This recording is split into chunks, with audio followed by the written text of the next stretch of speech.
This is Jesse the Body Ventura. Well, I'll tell you what. Times have been tough, no doubt about it.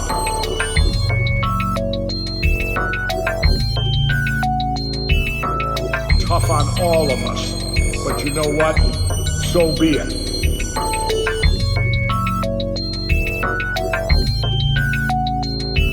It's the season now to look, smile, and love each other. And there at the Workers Club, you're doing just that.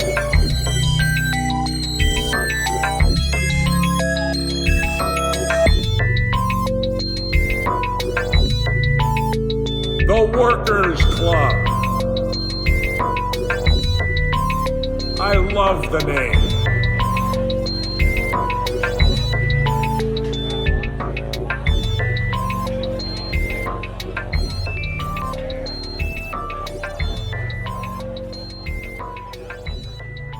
All right, it's the Workers Club. It's Larry. Should I be doing the Oscar box thing? Where I go and then no, we just do it's Gus, it's Larry, it's Wilson. No, saying hello. I forgot I was going to bring this up before, but now we're on, so fuck it. You took too long. When we do 2003, there is going to be a guest on the show. Oh, shit. Because that's the Lord of the Rings year. Is there somebody? Oh, I know who likes Lord of the Rings. Expert in the house. Oh, I like that. I'm excited now because I hate Lord of the Rings. Good. I'm not looking forward to watching Joe those. can talk all about it then. I don't think Joe likes it. So that's the. Well, now we're talking about Oscar box. My brother, my brother and I saw the Two Towers in the theater together, and we both looked at each other at one point. I can't remember if we left or not. Ooh. I know I turned to him at one point. And I said, "My butt is numb."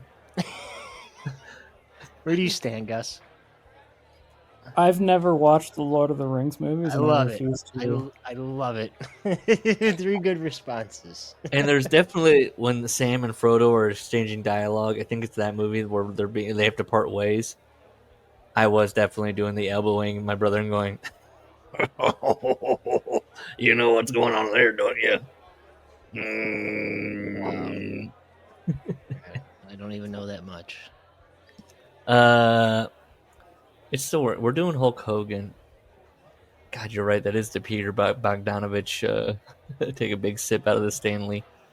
It's Gus. It's Larry. It's Hulk Hogan. And the more we continue on, Hulk Hogan, as he gets more famous and more famous, the more he just, it's like the Gawker thing, where he's trying to differentiate between Terry Bollea and Hulk Hogan. The more he's famous, the more he is Hulk Hogan. And the tails get taller. When he's a kid, Terry Bollea, he's a big-headed oaf. Now, though, he's starting to get some traction, and he's actually the good guy, don't you know?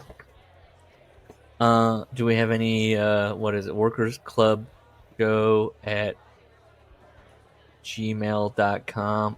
No. The Workers Club Show. What's the email? The Workers Club Show at gmail.com. And there's Workers Club. What's the website? .org? The Workers. I think so. I haven't touched it in months. So. Oh my God! Goodness gracious! And then Steve's going to send us an article, and we won't have anywhere to publish it. There's that. There's the Blue Sky account. There's the Discord. I had something to say about the Discord. Can't remember what it was. But I was like, oh, the Discord's working. We were having actual relevant... Well, Colin always chimes in with relevant things. He has thoughts. And it's good discourse. He always has thoughts. Wish he'd accept an invite and just do it here. Should we go on chapter 31? Let's do it. Hulkamania runs wild on TV.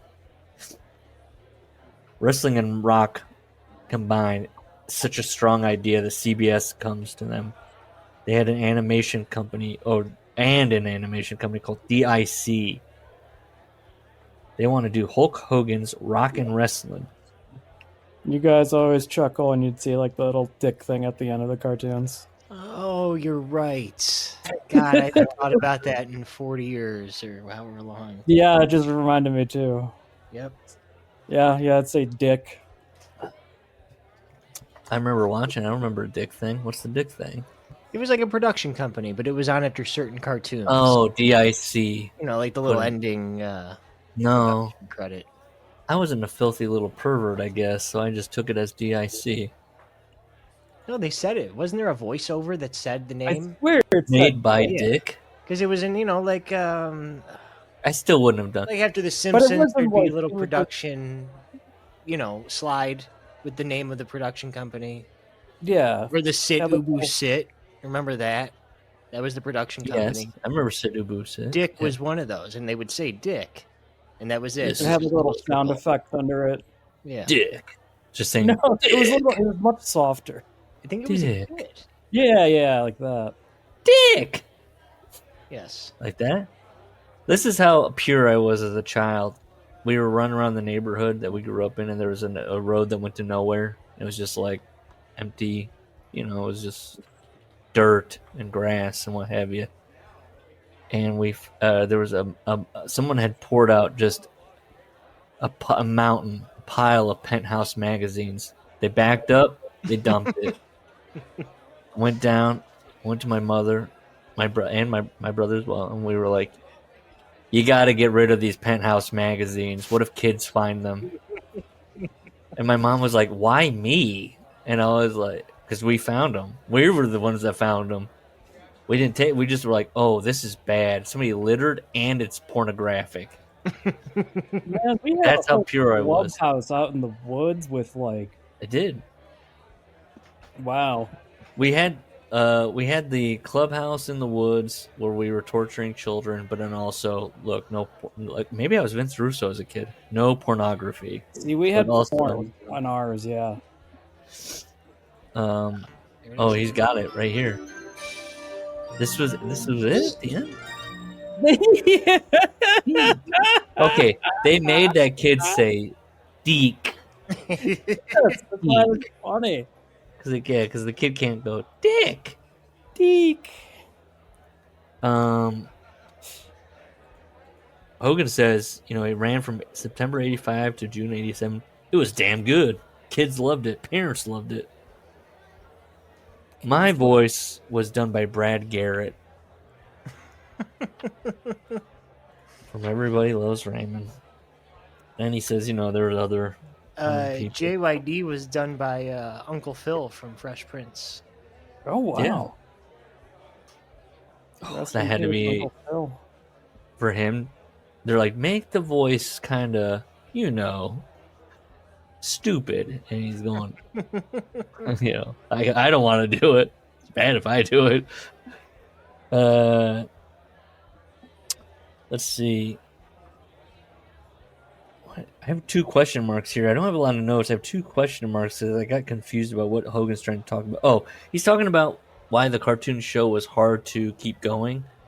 Because he says Vince had a rule that anybody that was popped for drugs can't be on the cartoon show. And so guys are popping left and right for drugs. Another promoter might have said, all right, try to clean it up, but not Vince. He would just shoot himself in the foot and take the guy off TV. I would love to go through the list, not us now, but the exercise of going through and identifying everybody that was on the cartoon and then got taken off later. Well, he names 2 good ones. Right off, even though he's not trying to use them as examples, because he says Sheik and JYD. Yeah. Now, I was going to say the only kind of like public drug failures were obviously the arrests for Sheik and Duggan. And then, I don't know, Jake and maybe JYD, but I don't think anybody knew about it. They didn't release public fucking drug test failures back I then. know. Why would they? And Yeah. who would know? Who would know if Roddy popped for cocaine?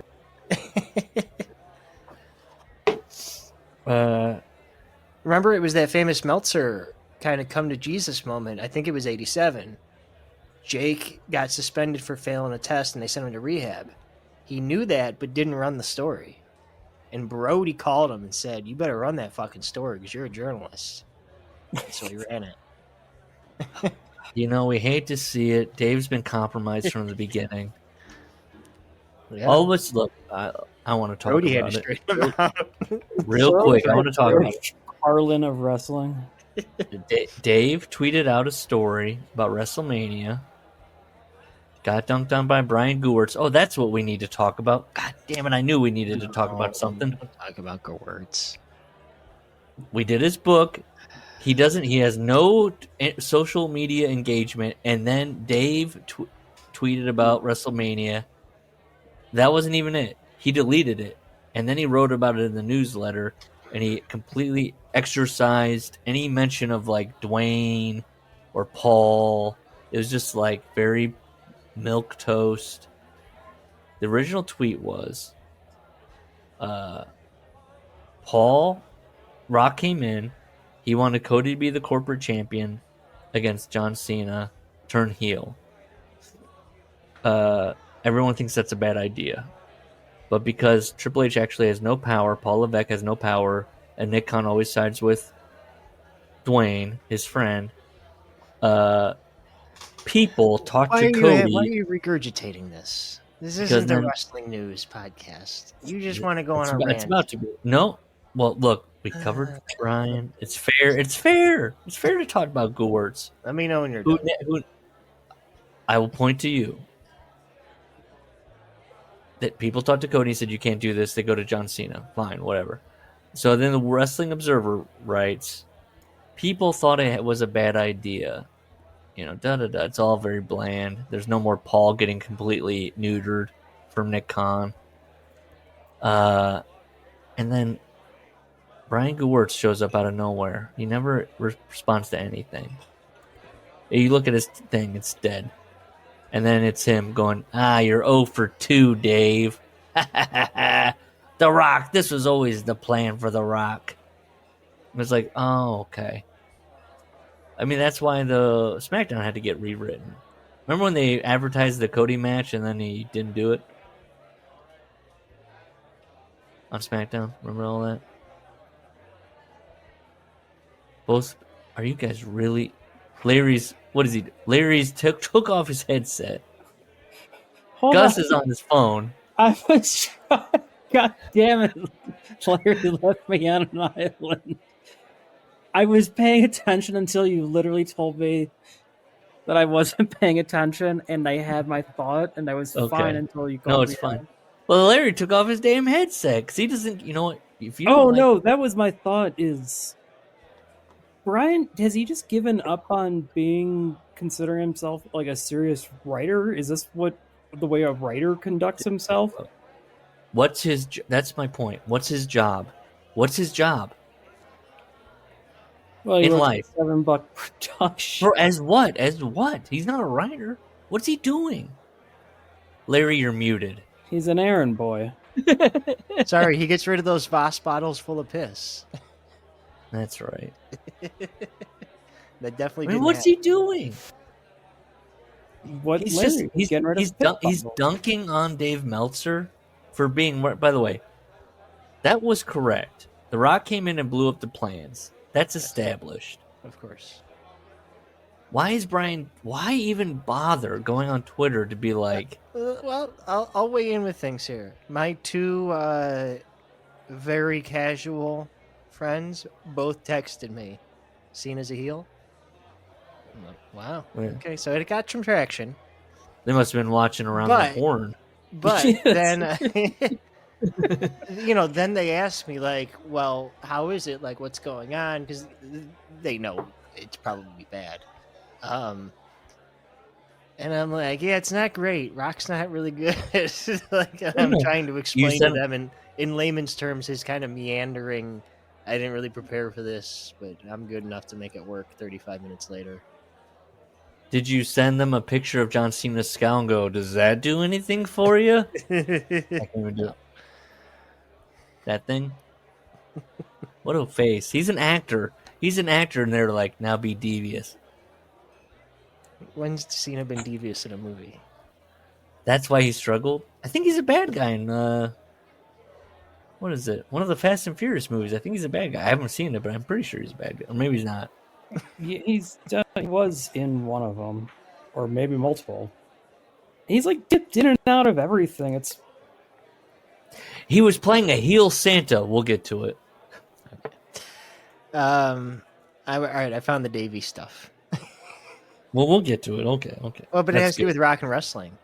Oh, shit. Okay. Specifically. So it is August of 94. Mm-hmm. And Hulk Hogan, let's see. Oh, God, Diana. Diana says Dave is on the landline in his mom's kitchen in England with J.J. Dillon of the WWF. Although she calls him J.J. Dillion. She says at the very same time Hulk Hogan calls him on his cell phone, so he's got both of them up to his ears like this. Yeah. JJ's just look at him across the table with his teeth. They're both on the phone. JJ's on one. Yeah. JJ Dillion is on one, and Hulk's on the other. They can hear each other. He's on two phones for some reason. If Brett was writing it, they can hear each other through Davey's empty head. Hulk had recently split from the WWF and was trying to recruit Davey for WCW. I'm sorry, the WCW. Davey flatly refused. I had nothing but trouble with them. No way. She eliminates the H in had. I had nothing but trouble with him. She was married to Oliver Twist. Hulk was persistent. I'll look after you, Davey boy, even if I have to pay you out of my own bank account. Hulk was always good to Davey. He had even landed him a guest spot on the A-Team television series in 1985. Davey was tempted because he liked and trusted Hulk, but his heart was with the WWF and my family. So he turned him down. That's when I was laughing about. We were reading those mutant comments in the Discord, and there was somebody... Oh, that was on the Vince Russo podcast that Patreon, eventually, we will, I hope. Vince Russo says he's going to stop watching wrestling at 65. I hope. Please keep going because, I mean, he will. Come on, he will. To sit and do commentary on those episodes, the best wrestling podcast in the world, says Jonathan Coachman, about the business of wrestling. And it's mostly Vince doing what we covered in the book, clutching his pearls about women. Meanwhile, he's also very horny. Absolutely had women doing hardcore stuff. But were they bleeding, bro? Fucking, I think he's the one who booked the spot when Daphne got the concussion. So she wasn't bleeding, but she killed herself. Yeah. So it's kind of the same. About blood, bro. As Coach would say, we as men, this is Coachman, we as men are naturally inclined to protect women. So when we see a woman bleeding in a wrestling match, we're very disturbed. We're taken to a place where we can't help, and it's ruining the match. I don't know. We want to reach into the TV and stop this madness. So Coachman's lizard brain just overtakes any That's of the 200,000 years of... Yes. And then Vince is over there in his finished basement going, I don't know who's getting turned on by this, bro, but I don't like it. And it's not me. Sable never bled. Yeah, she didn't need to. She white was, cotton panties. why can't women just be beautiful? Then they did the thing of, what if you razor blade? Are these women even thinking about their foreheads? You know how many times you got a blade to really start getting the scar tissue? Like, Flair was doing it every night for years. Sometimes twice. Coach, and they do it 3 times a year. Balls Mahoney. He was like, do these women even think that they might end up looking like Balls Mahoney when they're 50? Did Balls Mahoney make it to 50? No. You know what? I hope Tony Storm keeps blading. I hope she looks like the forehead is just like crisscross and she goes and she sells a bunch of pictures as like this woman with just an absolute destroyed forehead. There will be mutants that buy it. Come on, what are we doing? They know that, of course. I think it even goes past being a mutant. It's the art. Being a man, you want to see a strong woman fight for her tribe. What am I doing here? What else? Is there anything else covered that they said on that one then too? Brian Gewertz. I know. I'm sorry. We should have done this at the beginning. This is the where we run through what recent books we've done. People have said. We know Gewertz sucks. Well, then Russo and Coachman. What we got? No one made you listen to Russo and Coachman.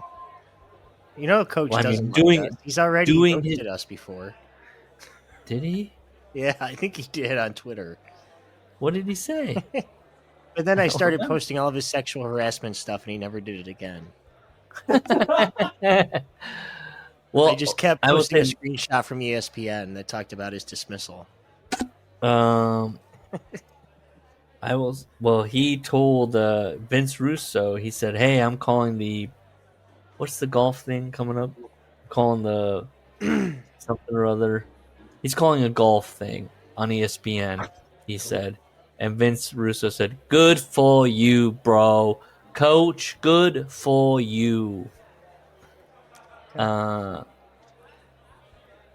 was wild to listen to guys talk about the business of wrestling, but they've always got to go back to Daddy. They've always got to go back to Vince. They're thinking about what Vince would say in any given situation. Very, very. I feel bad for him a little bit. Same as Brian Gewertz. Feel bad for the guy. Pretty sure he's fantasy books out, so we can't judge. Did Brian Gewertz leave the bad review? Ren Stew. Listen, no, he didn't, because that was way before we even did his book. I thought it was during while we did his book. No, I don't. I'll look at the date, but no, I just think it would be or was like it during a TV actor from the 90s. So, like, I don't know, let's say Jenny Garth. Just only like having a Twitter show where she just shits on TV shows nowadays and how shitty they are, and her show was better. And Wouldn't that be bizarre? It's listening to that Coach and Russo thing, which I never listened to, and they say, "Oh, we're always so hard on Paul, WWE, and Tony." AEW is like, "What are we doing here then? What's the deal? What?" And then Vince Russo's going, I just want Ric Flair to introduce me to Tony Khan, not for a job or nothing. I just want to talk to him. I'm so entertained by him. It's like, what? He's barely. What do you mean entertained by him? Dude, AEW literally used to run like the town he lives in. It's not a big arena either. He was sucking out like a fucking goof. He's Russo's standing outside the building, hoping someone pulls him in and goes, hey, come on back here. Waiting for Jericho to acknowledge him. He's what Dennis Stamp warned us about. That's right. Dolly Parton had a CBS special in the works. I guess she wanted me to appear on her show. And I was like, I guess. She called my house on her home phone, left a message on my answering machine. She said, God, I love you, Hulk Hogan. Well, I got a lot of heat from my wife about that. They thought it was a fan. Listen, I don't know. Maybe I'm... What? Why would you be married to a woman who's going to get mad at you when... Dolly fucking Parton, Well, they didn't know who it was. She didn't say, I'm Dolly Parton. Hey, Hulk, it's Dolly. Then you ask your husband. She called from her home phone and left a message on their home phone saying, I just hate stories. Oh, I love you. Fake stories. Yeah. No, of like portraying your significant other as being jealous and that being like cool. Yeah, it's lazy. I can't believe Linda and he didn't work out. They were I swapping, feel like so why would you care? other worth the salt would be like, go for it. As you bring it home. She said she'd been having a dream for the last year where she married me. Oh my god, what a bitch! It's called Headlock on My Heart. And then Michael Jan writes in italics, he had a headlock on my heart. It was a takedown from the start. Something like that. I was like, that's exactly what it it sounded crazy, but I agreed to do it. I wrote, Mike's just transcribing again.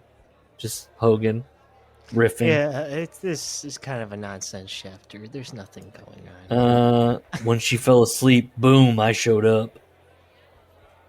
She got to marry her hero, Hulk Hogan. His name in the video is Starlight Starbright. But he keeps going, it's Hulk Hogan. She wanted to marry Hulk Hogan. I guess it helped her show get picked up for a while. And I was kind of like, eh. But then I was going, when I'm watching the video, there's another version of it where she goes, people loved it so much, we're airing it again. And she aired it again.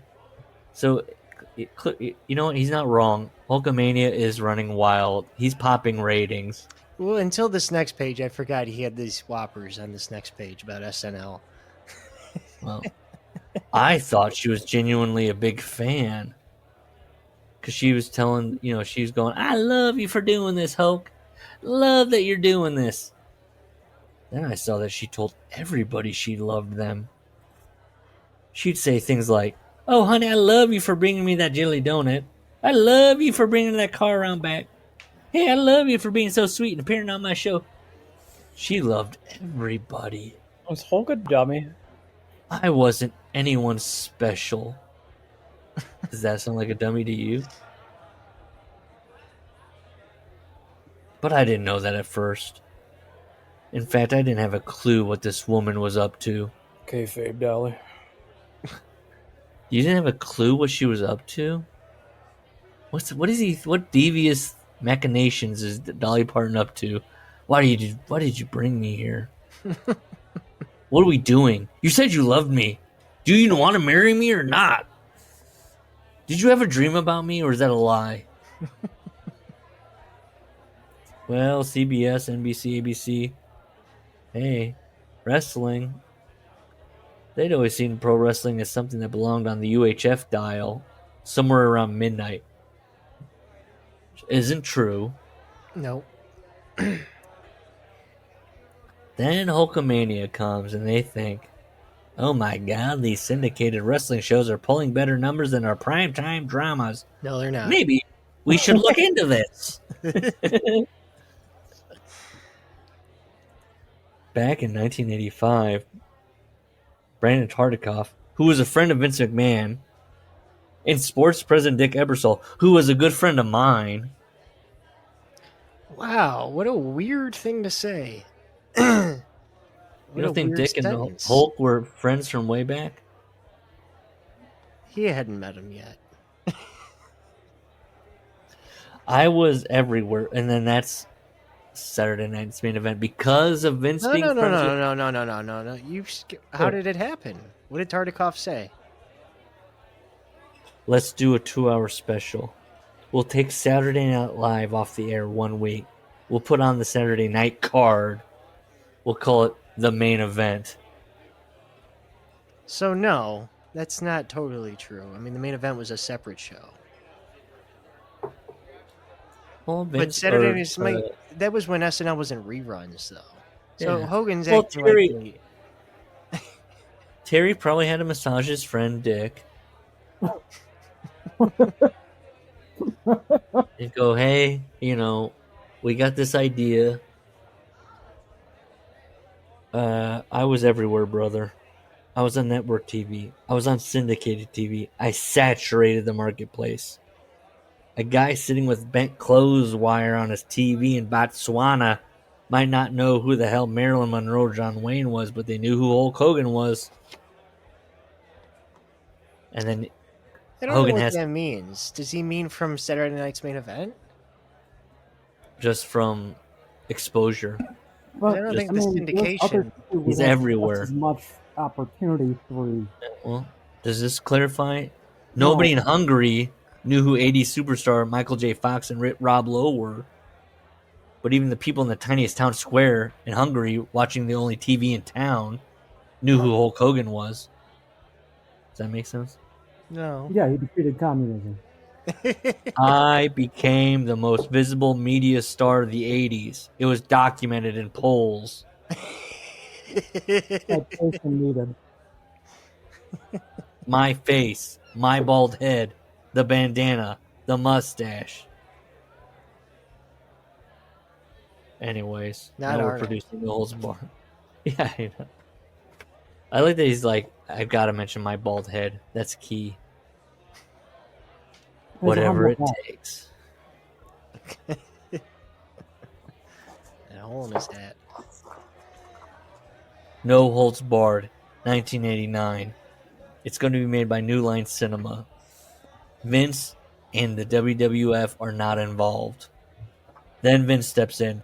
I'll produce this movie and I'll pay you the same amount of money that you would have gotten from New Line. Vince wasn't movie friendly in those days like he is now. Right, this is written at that time. He thought I'd make a movie. That's kind of weird then, because 2002, only The Rock had just done Scorpion King, so it's not like the studios were open yet. I don't know what he's talking about. Yeah, he thought I would make what? What a what, bitch? What? Lost Gus. I thought Gus said what a. No, I was going to talk, and then I think I got cut off, so I just gave up. Oh, I apologize. Look, we're trying our best here. It's a minor quibble with what's about to come up with Hogan, but watch me derail this right now. Let's go to Brett. Okay.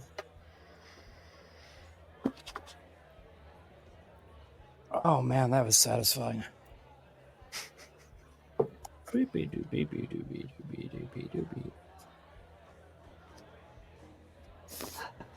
Because Brett comes up later, so let's just go through the history.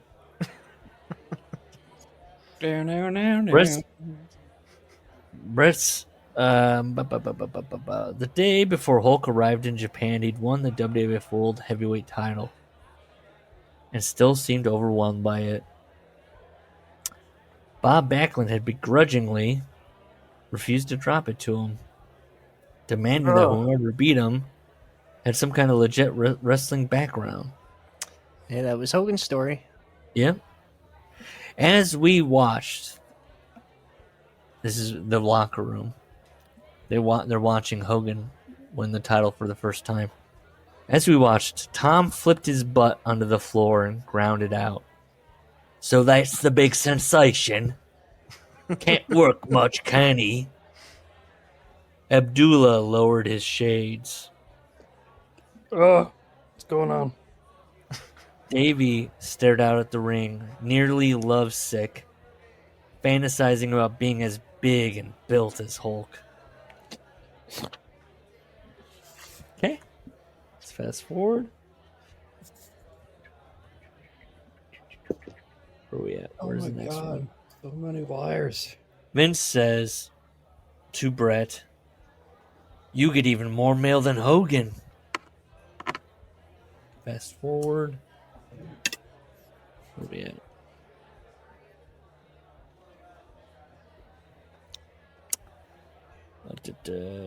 That's this it? Is, you don't have like an overarching story? Hold on. Okay, we're not there yet. Where Hogan says, "Oh, I might just go back to Japan," because Brett brings that up, where he's like, Hogan likes Japan. He likes to hang out. Like he's a Japan guy. When we get there. Being respected as a gaijin. Ichiban. So Vince thinks that Hogan will... Look at his Japanese wife, the one that got away. Oh, that's right. He's probably going back there and Romancing. having, yes. And she's like, Hulk, why don't you just stay this time? I can't. I've married somebody in America. Her name's Linda. She's super jealous about everything. It's cool.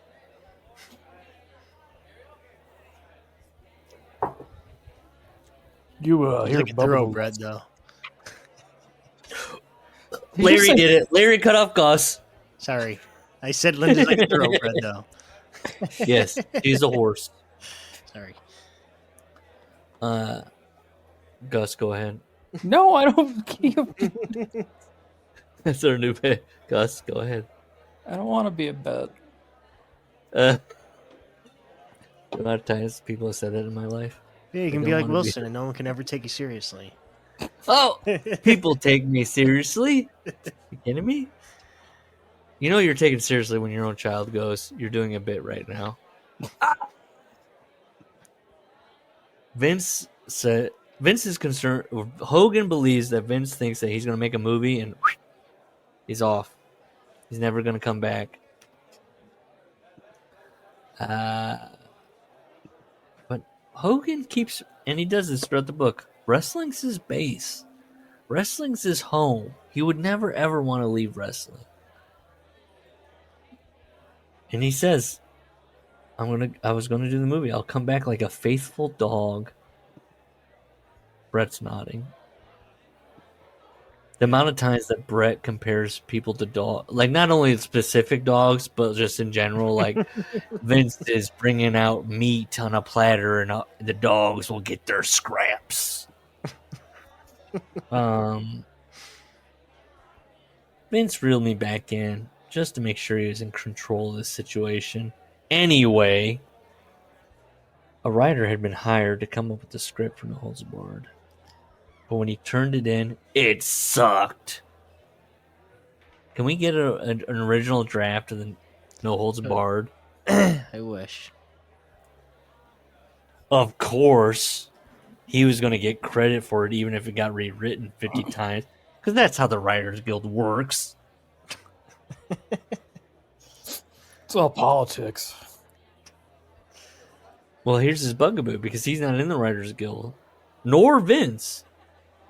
But he claims here that Vince and he wrote the movie. They go to I've Reddington heard Beach. that's what Sex Lies and Headlocks says. They did this? Probably a cocaine-fueled weekend, yes. Reddington Beach. 3 days. 24 hours a day rewriting that lame script. God, I would love to just give me the raw footage of that weekend. This is why we're doing this. Because now Hulk is writing. He's in the creative process. Michael Jan's listening to him as he talks about it. Michael Jan, an actual writer. Coming up with the details was a long, drawn-out process. After a while, I just got delirious. I was spacing in and out. So, like Al, he's using the Al Snow. What? What's happening? What was his character's name in Damn it. No Holds Barred? Rip. Rip. Well, Rip's got to say something now. Rip Thomas. Rip. He's like, good. He says, good? Or like, what? Where are we? Are they outside or the inside? Did you write exterior or interior? So the credited writer on No Holds Barred is Dennis Hacken, Yeah. who I've never heard of any of these other. He had. Oh wait, no, he's. Oh, it says uncredited though. Okay, he is uncredited on a Clint Eastwood movie, but he wrote Wanda, Nevada, 1979. He wrote Bronco Billy in 1980. He's uncredited as a writer on Heartbreak Ridge, and then he writes No Holds Barred. Wow. I knew a guy who loved He's Heartbreak one of Ridge. the most credited writers we've had. True. Fuck, I should have cut Gus off. And then he wrote a made-for-TV movie called Weekend War with Daniel Stern and who else is in this? Oh, Stephen shit. Collins. That looks good. He Is wrote that a the film. comedy?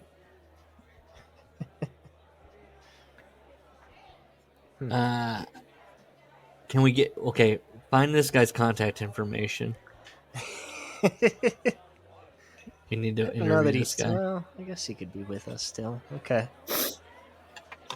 Well, then they had to write the final fight scene between Rip and Zeus. It wasn't happening. So he goes to Vince and he goes, "The hell with it. I got to go to the can, man." He doesn't say man, but I had that. I was so tired that as soon as my ass hit the seat, my eyes closed and I started daydreaming. You ever do that? Hey, let's pull the Workers Club.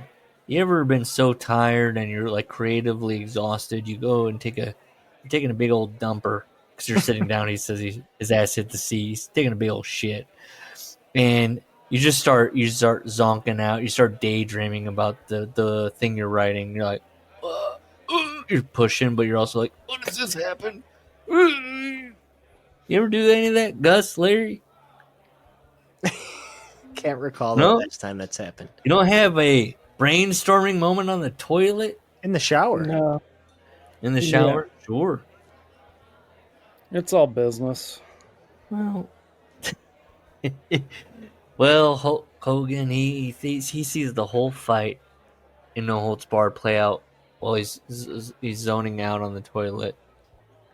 All of a sudden, I started yelling, "I got it! I got it!" I ran out of the bathroom. He does not say I assume he didn't. This seems to be a Hogan thing. I ran out of the bathroom. I told Vince how it was going to go down. I told him to write as fast as he could. Why don't you just write it down yourself? Hey! Hogan signs his name with an X. Get ready for this. I'm going to talk fast.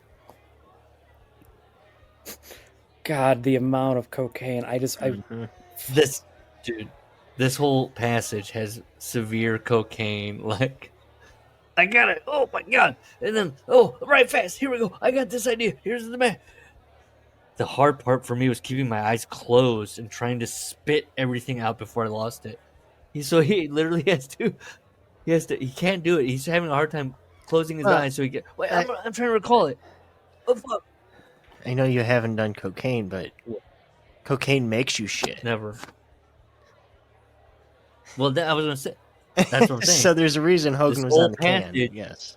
Yes, the whole passage has huge cocaine vibes. It's like the last. But he's got to get the thoughts captured. This is amazing. He has to have his eyes closed. It's the last third of Goodfellas. I have to go back to the face. But instead of cooking the sauce, he's got to write the movie. Okay, then he throws me into like there's like steel pipes and stuff or something. We're like in a warehouse.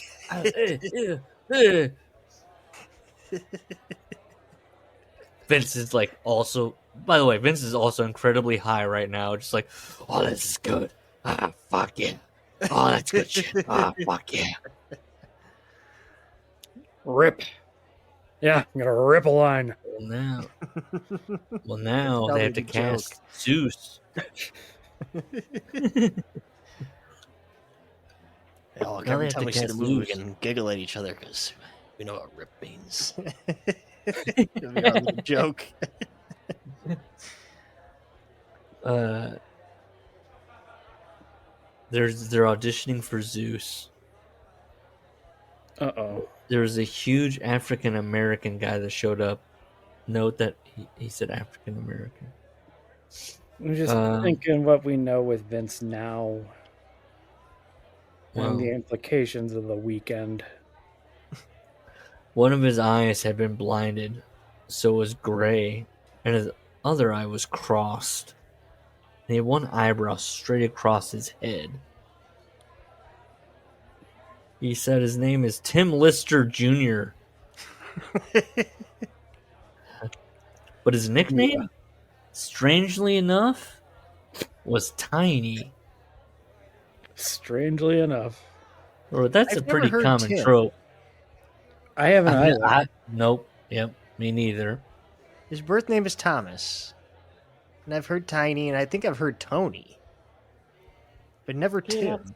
I love the idea of him shaking Hogan's hand, say they're on the audition thing. And he goes, "Hey, Tom Lister." And Hogan's like, "Right, Tim." And he just forever's in Tim in his mind. Tim, got it.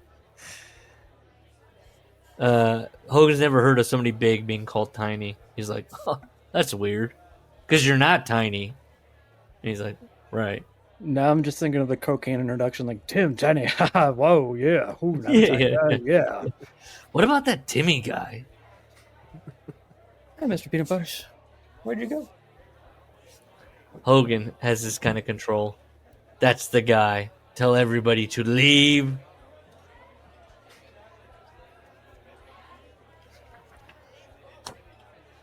Where are we at? Okay, so he needs to train Tiny Lister. They would go train at Lee Haney's Animal Kingdom in Atlanta.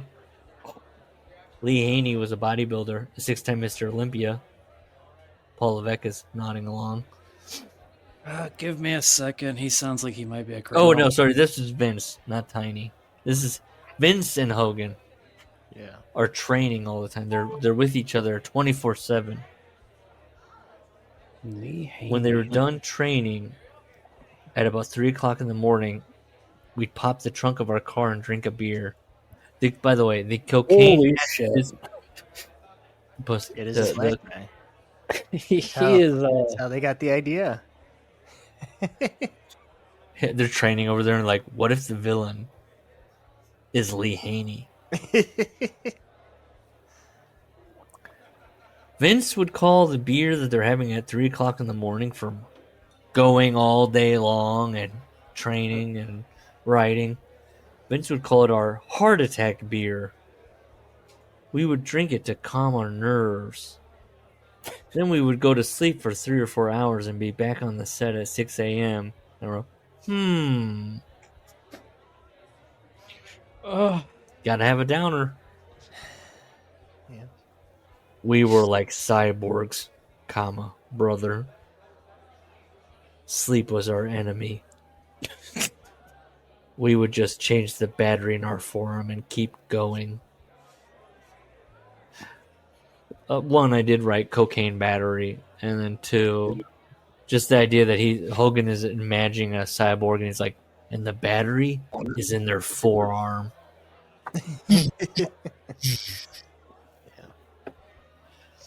I want to see a Hulk Hogan cyborg. With a hole in its head? Is it chrome dome? Yeah, and I want that hair. So Hogan begins to do a thing where this movie is simultaneously very successful and not successful. So he keeps kind of waffling between explanations. If you thought it was bad and not making any money, he has a reason for that. And also, by the way, did you know it actually made a lot of money? So Vince and Hogan don't understand that because now New Line's not involved, he says. So they're making the movie all on their own. If theaters take Hulk Hogan's movie, then Paramount, United Artists, and 20th Century Fox, who give them lots of movies, would say, well, you took that one little movie, we're not going to give you any of our movies now. You never knew how backhanded it was in Hollywood, did you? Yes. We had to have a distributor. Yes. And we finally hooked up with New Line. And I was like, did New Line even ever leave? No. Yeah, you're right, because this started with New Line, didn't Yes. Yes, His and then he story? said, well, then he said Vince came in and said, guess what? We're doing this on our own, and I'll pay you the same amount that New Line was going to pay you. That's weird. I thought my fans would say, it's just a wrestling film. We can see Hulk Hogan wrestle on Saturday for free. Why should we go to a theater to see him? Well, guess what? They did come to see him. Maybe it was because they'd seen him 8 years earlier in Rocky 3 and liked what they saw. Quote, I don't know, brother. But I remember we blew the doors off the theaters. In fact, the second week it was out, it finished ahead of Ghostbusters 2. I said to myself, in italics, that's interesting. Larry, you and I both looked this up. So the first week No Holds Barred came out, it was second to Indiana Jones and the Last Crusade, which had been out for several weeks. Okay. Mm-hmm. Indiana Jones made $21 million that week. No Holds Barred made 4.9. Yep. It was, and then See No Evil, Hear No Evil, a horror film, was third with also 4 million. So No Holds Barred tied with See No Evil, Hear No Evil. Yep. In its second week. Okay, no Holds Barred's second week, they fall down to 2.9 million in sixth place. Star Trek is the new movie of the week, The Final Frontier. Indiana Jones is second with another 16 million. Dead Poets Society comes out that week, 7.5. Yeah. Ghostbusters doesn't come out for another week, and it makes $30 million in the first week. Yes. And No Holds Barred is no longer in theaters at that week. And then Batman comes out that summer and makes $40 million. There's Batman, Honey, I Shrunk the Kids, Ghostbusters 2, Indiana Jones and the Last Crusade, Dead Poets Society, Star Trek, Field of Dreams. They used to make movies. I mean, I did look at the week Spider-Man No Way Home came out. And you know what's that number 5? Ghostbusters Afterlife. We'll never get out of this. But yes, why does he say that? I don't know. Or who told him that? I know. On what week that they were like, hey, look, you beat Ghostbusters. It was like week 32. Well, maybe Ghostbusters premiered that week, and he's counting only that gate. The premiere. In Tampa. Go ahead, Gus. Oh.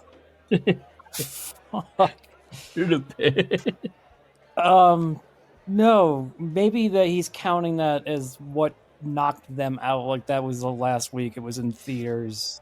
Oh shit, you're probably right. The very last week, Ghostbusters 2 is like, yeah, we were still in there. They delivered the death blow. Well, that opened New Line's eyes. They signed me up to do 2 more films. Vince and I, they learned a lesson. That to get back $1, you got to bring in about 2.5 times your investment.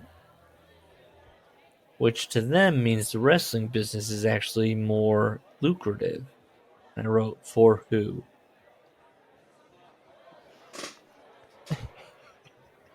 Vince got an idea. What was that? Well, he goes, Vince and I were like, oh man, this movie business, you gotta to get anything back. Oh, yes. So you gotta make back double. The wrestling business is where it's at. We're like, we get all the profit. And I was like, for who? Yeah, Vince. Well, and you know what's weird is, and I've never understood the math on this, but in the steroid trial, they talk about the most profitable year up to that point being like $6 million in profits after everything. So I don't know if they were just living high on the hog with expansion, but they're not making. I think that was a part of it. Yeah, they were paying a lot to buy out existing TV time. Vince is running around the set going, what if we pay these actors? Oh, you guys have a guild? God damn it. It's crazy. But what if we paid you? They were running 3 house shows a night, though. And that's still the end result. Like, it's so much work. Oh, yeah. It's a miracle that, any of those people are still alive. Yeah. Vince got an idea. The character of Zeus was so popular that he decided to take the actor and make him wrestle at a pay-per-view. I think that's Vince. I've got to get my money back on this. Yeah. On this one occasion, Hogan says, you could say a match was choreographed. This one occasion. Yes. Come on, you wrestled Savage. Don't lie to us. I mean, if he, and then he's training Zeus or something, and he's asking for other wrestlers to help. If they were to wrestle to him and there was an accident, an accidental injury, the wrestlers would have gone, "You son of a bitch!" I don't want this naive newcomer to have some guy pull his other eye out. That's not nice. Come on. SummerSlam '89. Brutus Beefcake, who was my old friend Ed Leslie. You know what Hogan doesn't mention through No Holds Barred, and it's a Meltzer story. Hogan was guaranteed $1 million for the film. And it was the most money Vince had ever given anyone for one thing. When the film didn't do well, Vince expected Hogan to give the money back.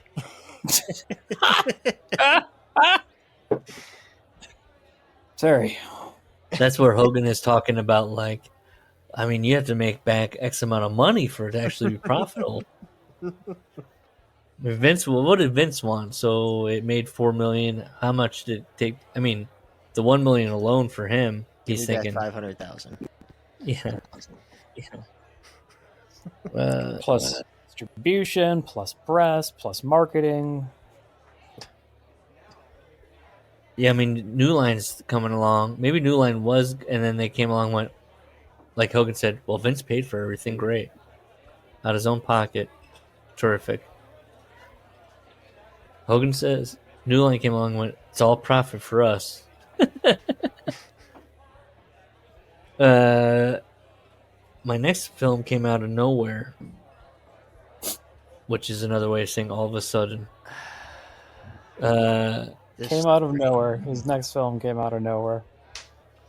His agent calls. It's old Peter from Boston, right? Was it Boston or the fan? Yeah. Peter Young. Steven Spielberg wants you to be in his new movie. It's called Gremlins 2, The New Batch.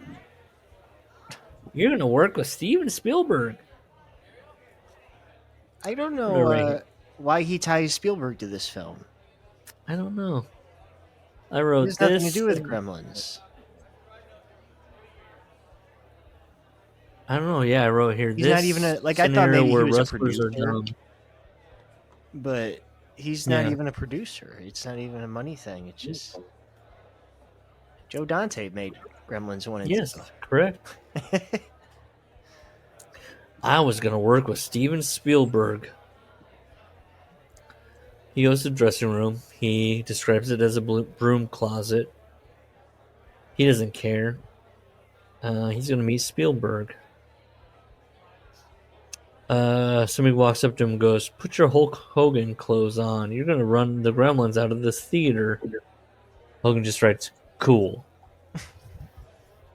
Hogan says he's going to do the Humble Bumble double probation routine.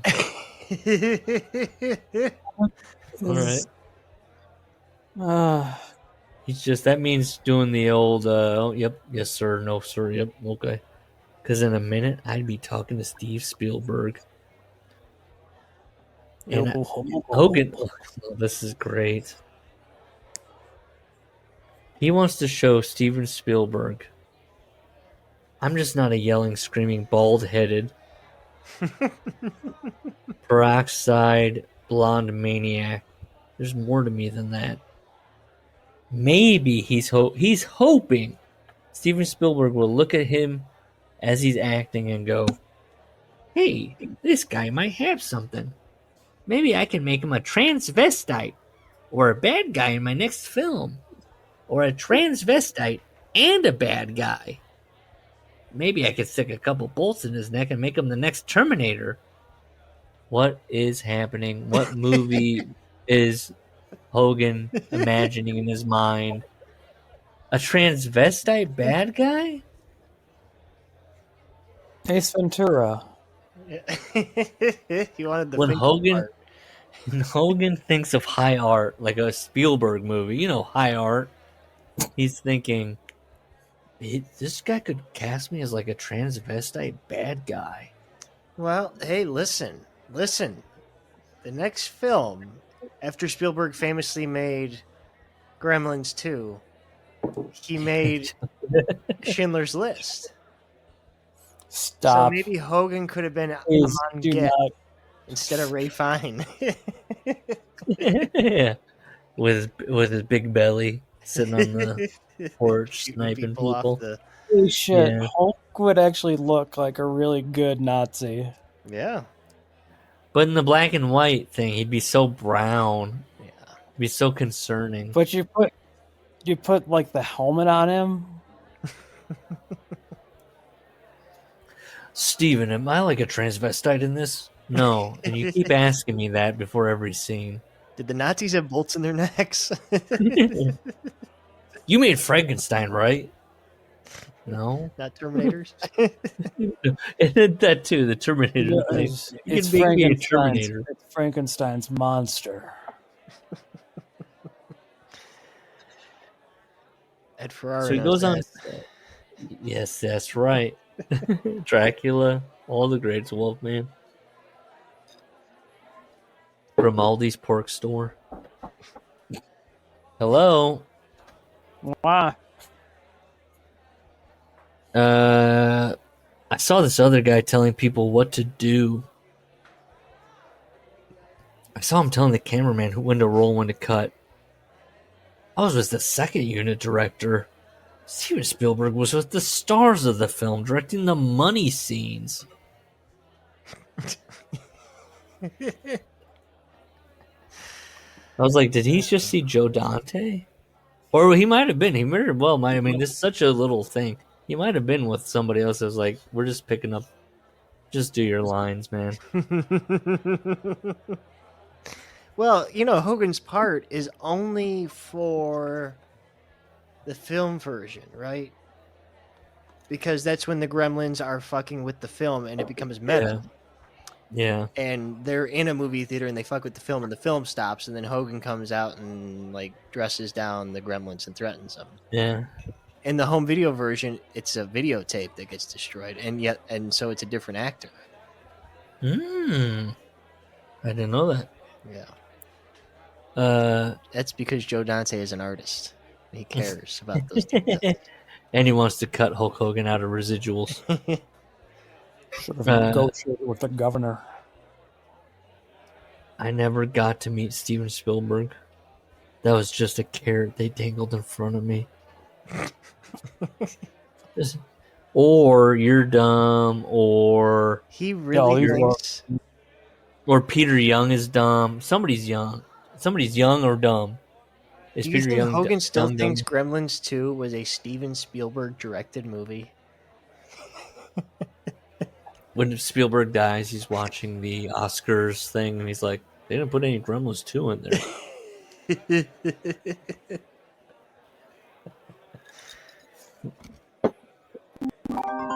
Anyway. What was that? Well, he took his kids to see it, and they liked him, and he goes, that's just as good as meeting Spielberg. Yeah. Anyway, he says, there was a script lying around called Urban Commando. Oh, no. They tweaked it a little here and there, tailored it to fit me. It was originally Then they called it Suburban Commando. Why are you giving that to Hulk Hogan? Brother, why don't you put an S before urban and then add an in? Yeah, I'm sorry. What did you just try to do, Wilson? It's not just an S, you know that.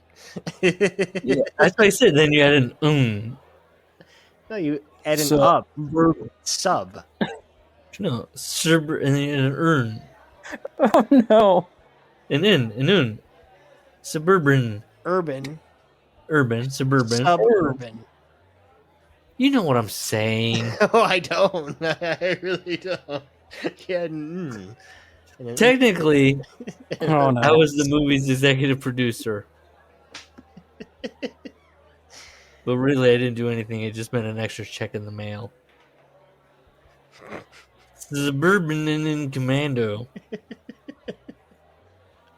Came out in 1991. Now let's talk about his co-stars. Shelley Duvall was very steady, Hang on a even-tempered. second. Gremlins 2 came out in 1990, right? Right. Brooke was 1 and Nick wasn't born yet. So he took his kids to see it, and they liked it. I took my kids to see the movie. They spotted their dads. It popped. Their eyes popped. Calling him a liar? Yes. Okay. Several times tonight. Shelley Duvall was very steady, very even-tempered. Shelley Duvall. She would say things like, "We can do it, no problem." Lady, Christopher Lloyd was pretty businesslike too. While he was on the set. After work, though, it was a different story.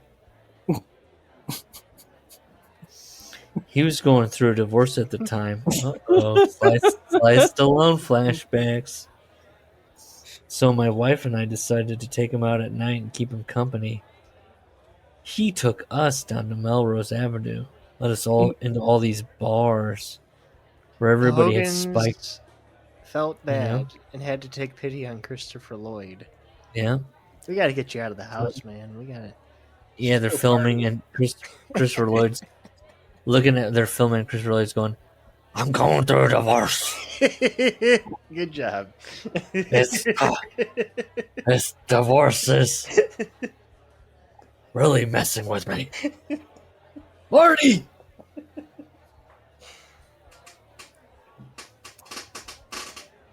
So they take him down Mel's, but then Christopher Lloyd, he takes their hands. He's got Linda on one hand, he's got Hogan on the other. He's taking them into bars. Everybody had spiked orange hair.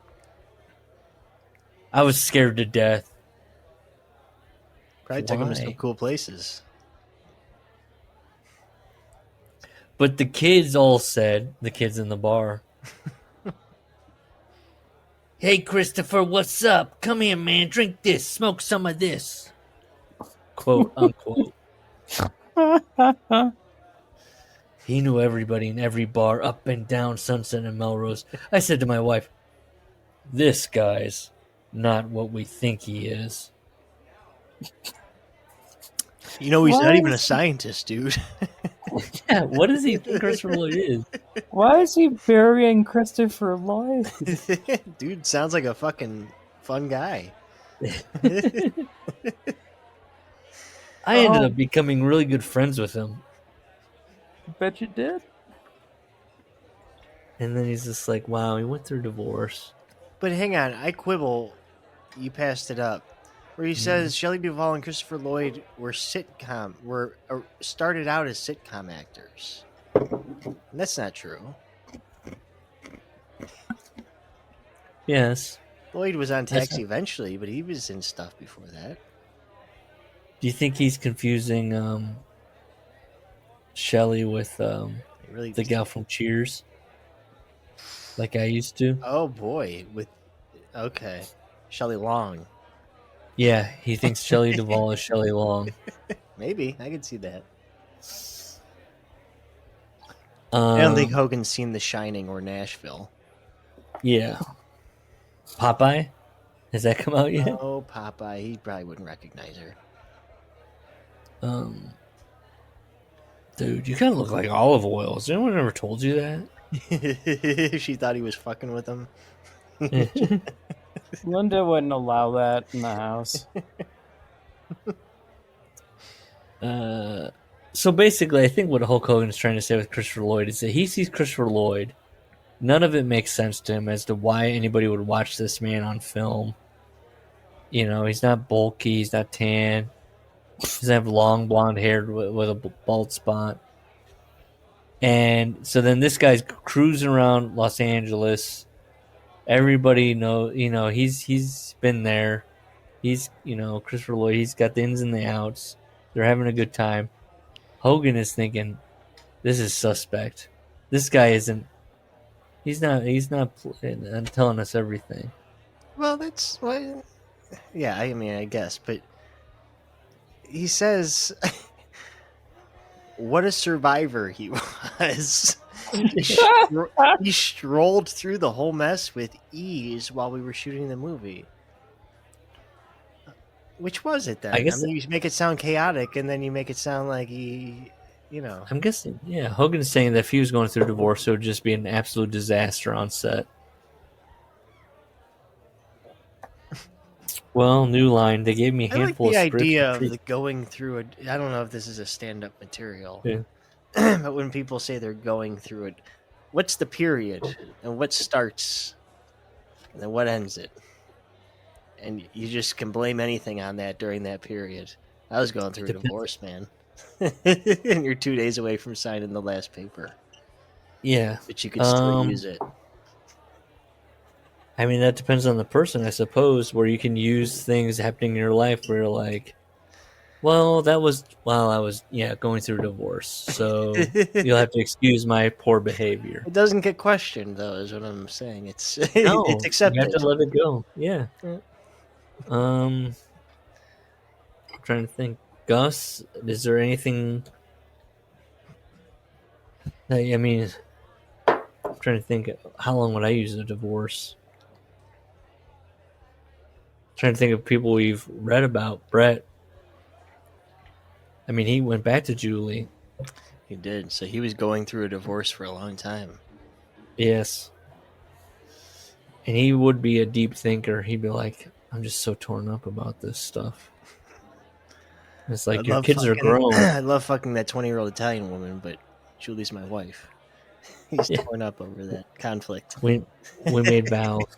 We had vows. Remember she was a fan of his? That's so creepy.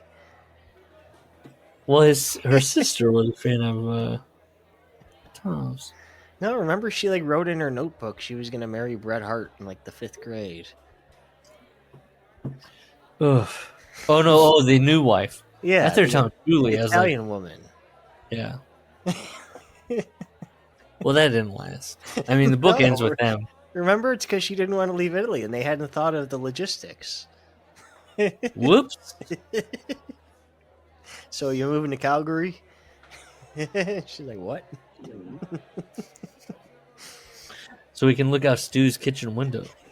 And see Smith living in a shack. Going through our wallets at night. Yeah. If you're lucky, there'll be somebody's significant other up on the roof naked, having some kind of drug hysteria. And cat piss everywhere. Dude, there's so many cats. You think Stu's changing out the cat litter? No. We're out of the tiny cat again. I mean, how much litter are they buying for that many cats? Not enough. He used wood shavings, and they liked it. Just standing there in his, Tommy Bahama t-shirt, whatever it was, making a big pot of gruel. New line. They gave me... What? Go ahead. What? Yeah. I'm telling you, we need to do Brett's book again. Do a redux.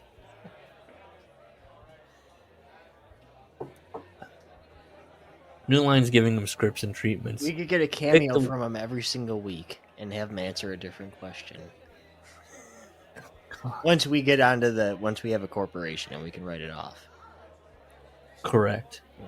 Please stop contacting me. Tell us about the Indian boy that stepped in the shit, Brett. I mean, did he know he was stepping on shit, or was he doing it to... The way Brett writes it, the kid is stepping on it and locking eyes with him and being like, "You like this?" You like it? And Brett's thinking, no, I don't. This is disturbing. Did the water from the Dead Sea really heal your ankle fast? Yes.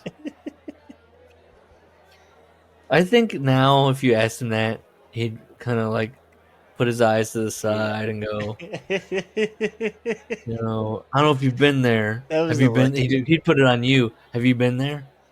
I mean, when you're in that moment, he'd have this There's kind so of much like history in that moment. country, Yeah, that region. it really. Did I write that? Man, Brett and Nash, I know they didn't run together, but if they could have just been friends, they could have talked about so many things. You know what? They still can. Yeah. They probably are right now. Can you believe Trump wants to make you the 51st state? Trump. Brett's thoughts on Trump.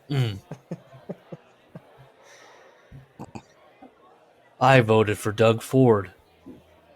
Thank you, Brett. Yeah, as a centrist,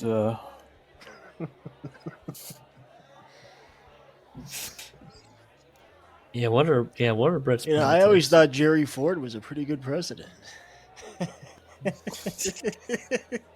Underrated. He's a Michigan guy.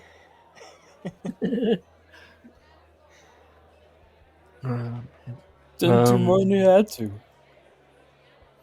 I mean, Nash was stationed in Germany. Him and Brett alone could. That's right.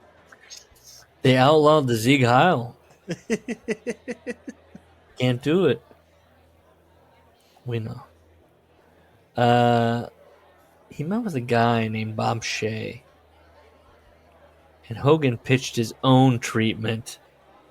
What about this? I asked. He looked at me. You write your own stuff? Not really, I said. But I know what works for me. Hogan's got spec scripts laying around the house. So Bob Shea sends him to New York. There'll be a guy. His name is Michael Gottlieb. He wrote Mannequin. If you don't like him, we'll find somebody else. So he goes to New When York. you guys look He at meets Hulk Mike. Hogan, do you see that he's to New York? Is that the first thing that comes to mind? Yes. He goes there. He's having. New York. Michael Gottlieb was a real skinny guy with buck teeth. And Well, big have you ever mouth. seen Mannequin? Yes. It's shitty, right? It's like a cheesy 80s movie. Well, yeah. Nobody. I mean, you think if he wrote this book now, he'd be like, they were trying to hook me up with the Safdie brothers. They don't know me. I mean, Gottlieb did work on this next film. He is correct about that. Right away, he started hitting me with ideas. And it's all the ideas that are like worthwhile. Brother, you're the guy. So he wrote Mr. Nanny. I still keep getting big checks in the mail from it, so it had a tremendous back end as well as a front end. Well, that's probably because Jordan Belfort produced that one, didn't he? It was probably just a Ponzi scheme somehow. Yeah. His first few movies were moneymakers. I learned it was more political connections than talent. Because he's like, why didn't I do more movies? It's all about political connections more than talent. I didn't have a lot of either. Hey, Russo hears you. You can't get into the game too old. The piece of shit on the bottom of my shoe. Do you want to take a break? Yeah, we'll take a break. But I forgot to mention when you were going on your Russo rant. Isn't he feuding with Ric Flair again? Yes. Well, he says he doesn't know. He doesn't know why. He doesn't know why Rick is mad at him. He has some theories, but bury this man to man. All right, take a break.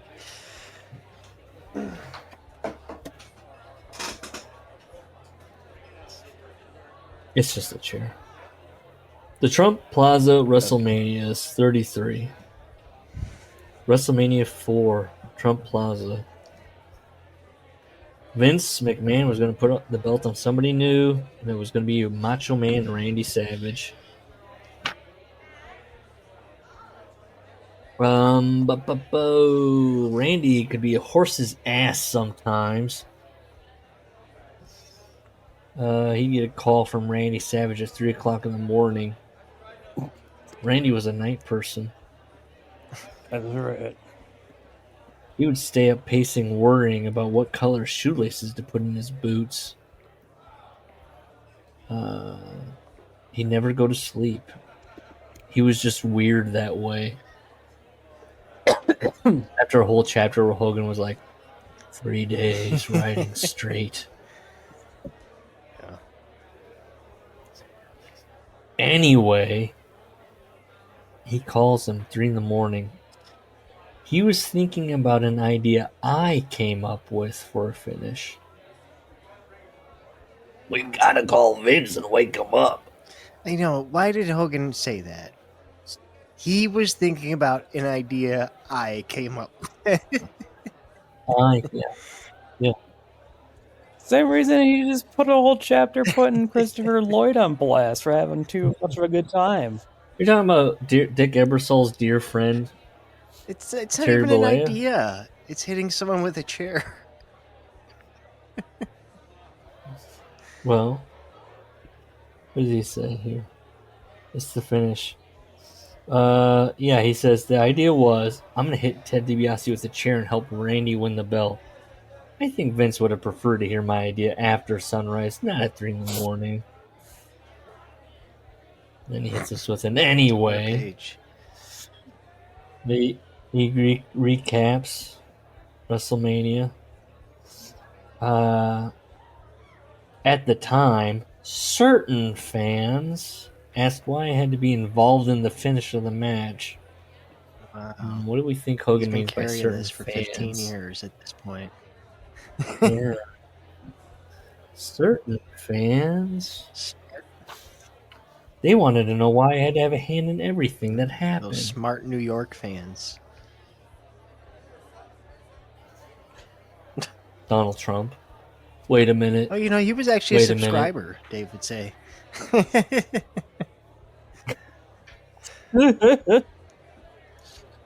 Oh, what was his stupid fake alias Barron name? something. John Barron. John Barron, yeah. Yeah, he did. John Barron Barron was was a a subscriber for subscriber. years. When Dave dies, he'll be like, Dave was a tremendous man. His obituaries were unparalleled. I love that we're assuming that Dave dies before Trump, but that is also probably true. I would hate to think Dave dying, lifting weights, watching Raw. What a way. We had similar minds. Big Let's fan see. of Fritz. What these people didn't understand was that Vince McMahon is just trying to make the most out of what he had. At the time, we didn't have a lot of superstars like we do today. So he used me anywhere he could. And this is the first time this has happened in the book. It wasn't me who made those decisions. It's Vince. Remember all that we? Remember all that? He got a mouse in his pocket. What's this we stuff? We did this. We did it. Now it's starting to turn. It's Vince, okay? I'm a loyal soldier. I'm here to do what have you. He told me he wanted Hulkamania to run wild. And for me not to lose a match. I did what he told me. It wasn't my job to argue with him. So then he complains about the crowd at these Trump Plaza WrestleManias. They were Donald Trump's friends. I was going to say he's correct about the rollers. first part, not about why. They're not high rollers. It's people who, got free comps for booking a weekend there. Roy Cohn is there. Attack. Okay. I know. I mean, the mob guy was there. Remember when that was the story? It's Remember when that bowels. came up on Twitter? That he was Trump friends with had the mob denied guy? knowing some mob boss. It was like, I've never met the guy, didn't know him. This was in 2016. And then someone watched WrestleMania 5 and they're sitting together.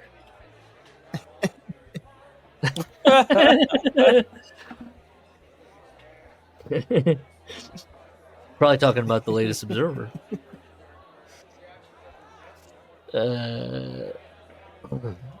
There's a guy in Wait, would he have been in Texas that he writes about this stuff. He knows what's up. Probably knows more than anybody.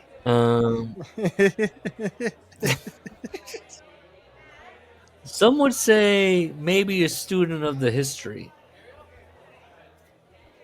Love you, Dave. Dave, who did you vote for? This was in 2016. Yeah, I remember. Look it up. Dave's Observer after the first Trump win. He led off with a piece. Yeah. And it was very pointed at the time, I thought. I mean, listen, I'm not going to hold myself to that standard anymore, but I'd like to read it again and remember what he said. Call him the decline of our democracy. Yeah, it was trying along times. those lines. We need to be a community. Dave used to fancy himself a regular Thomas Paine. I mean, if he had gotten into political writing, he'd probably be the best political writer. Dave would tell you that. I would love to hear Dave Meltzer just riff on Bernie Sanders. I mean, he's got good ideas. I mean, I don't think the he Fertitta brothers are going to bringing up some kind of like.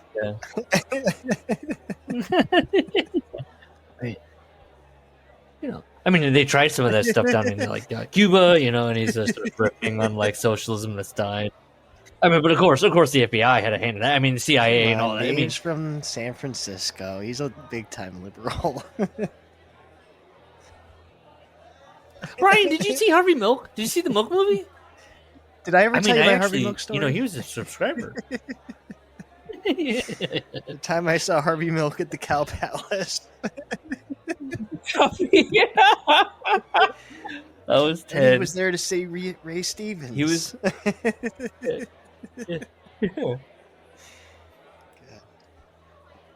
He was assassinated. Brian's like, Ray Stevens? This is how Brian reacts to anything. Here's what Brian would say, Roman Reigns comes out.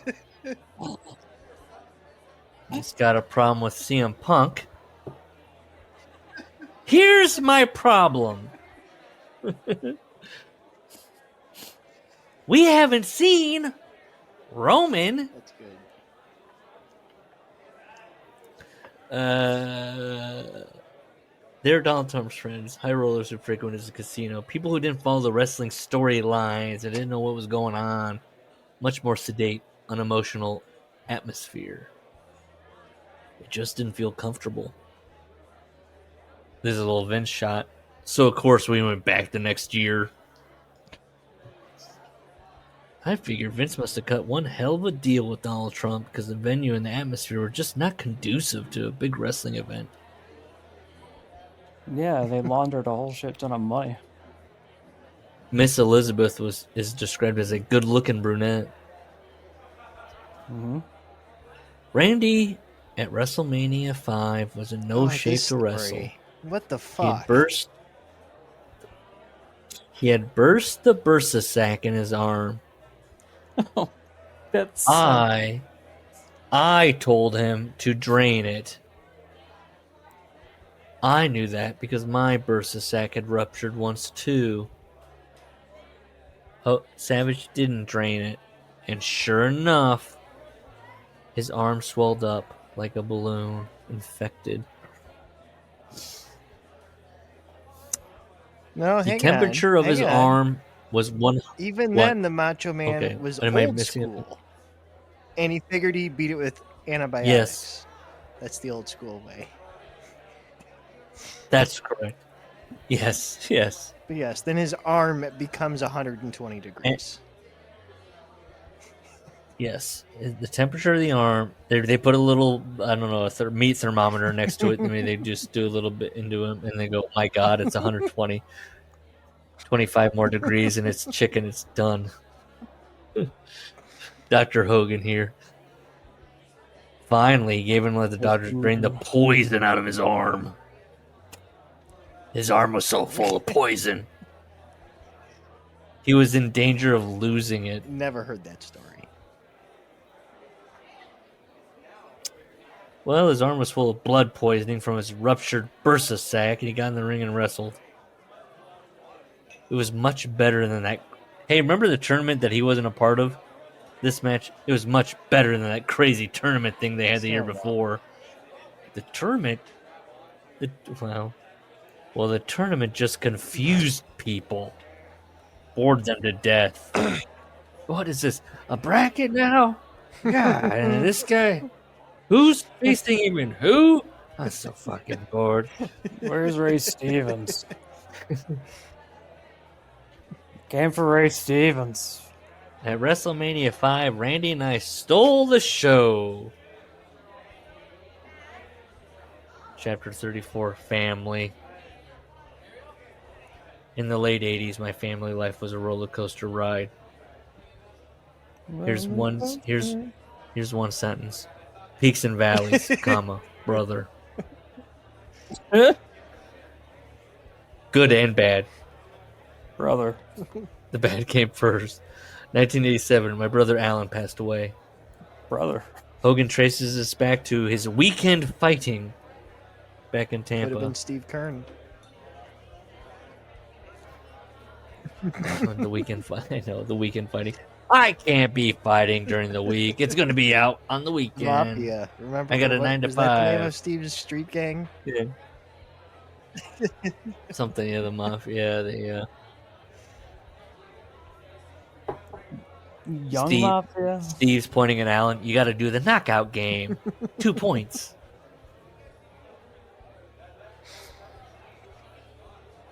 So Alan is like going state to state, changing his names, having children. Reminds me of the time somebody on the crew said, "You know, the one guy on our crew, he doesn't like it when you make fun of all the children he's had in different states." And I said, I know he doesn't like that. And the guy prefaced it with, "I know something you don't know." And I said, What do you know that I don't know?" He doesn't like it when you make fun of him being a delinquent father. It's like, no, I know that bothers him. That's why I do it. Did he say delinquent father, or was that the word you No, chose? that's my word. That's what I figured. Yeah, he was like, you know how you give this guy a bunch of crap for every state he moves to, he leaves the kid behind? It's like, right? Yeah, he bothers him. And I was like, Bothers the kids. yeah. I thought this was a game of I know what you don't know. He's in Texas. He's in LA. He's getting remarried. He has children. Well, then he has a child named David Bolea. Alan tried to pull himself together. He went through a drug treatment program. This passage reminded me of when you hear the Von Erichs talk about what's Kevin. the living one? And he's like, he has a moment with each one before they die. I dropped him off at his house in LA. This is Alan, his brother. I gave him money for his rent, his van, his motorcycle. He asked me if he wanted to come to San Francisco and watch me wrestle. I asked him, if he wanted to come up to the Cow Palace and watch me wrestle. He says no. He wants to stay in LA. Hogan finishes his match. He's coming out of the ring. They hand him a note. It's an emergency. He calls the number. My brother's dead. He was in a hotel room all by himself when he died. Here we go. We're about to get Dr. Hogan again. Quote. That wrestler's death. Yeah, are you ready? The official cause of death was a heart attack. I have my doubts. There must have been a catalyst. It's pretty rare for somebody to just lie down in a hotel room and have a heart attack. That hasn't happened to all of He your leaves it friends at so that. far. Yeah, that, my note was Hogan is in the wrestling business, and that's what he writes. Having a heart attack and just dropping dead. Suspicious? What do you think happened to Eddie Guerrero? He's like, so you just put a toothbrush, and then he just like doesn't Had brush it. Guerrero died by the time this was out? Oh, Well, I know, but that's what like any other death is he just like his eyebrows are arched. He's like, wait a minute. I mean, Pillman. So his heart Pillman just has. exploded That's from how he steroids. died. Rick Rude, I think. If you don't believe the Honky Tonk Man story, We can see how Hogan would fall into like, you know what, RFK's got some good ideas. You gotta always be asking questions. I mean, I've had some friends of mine. They're like, yeah, he just like went crazy, or yeah, he just died. you know, It's I like, was. no. Someone posted a photograph of RFK at Steak and Shake, and it just was so. It just was so. I don't know. For the first time, I got so embarrassed looking at it, and I'm not like a Kennedy person, but I'm just like, this guy. This is his greatest accomplishment. He's from such a great family, and he's nothing. Right? This is the best he could do with his life. The man, it speaks to a lot of like how like children Like JFK, are, JFK Jr. was at least respectable and did stuff. and here, can I do a Jesse voice? And then his plane went down. Why don't they make the whole plane out of the black box? That's right. Why was he even on a plane? No, this guy's the son of RFK, who's by all accounts, let's not get into the mob stuff, but good, fairly good RFK head on was his a great guy. shoulders about like, we went into the Jesse. Oh, look, we're doing all our books. The Jesse thing of, Sirhan. There couldn't have been 5 shots how with that gun. Yeah. He doesn't remember pulling the trigger.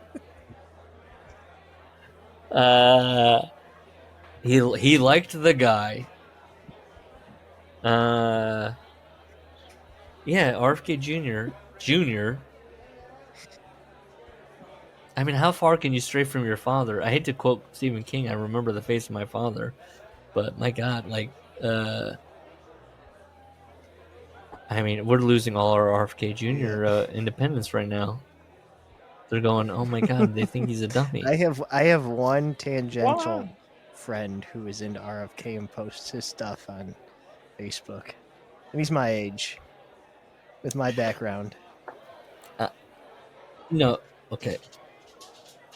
I'll say this because this person's never going to hear about this ever. And even if he does, it's fine.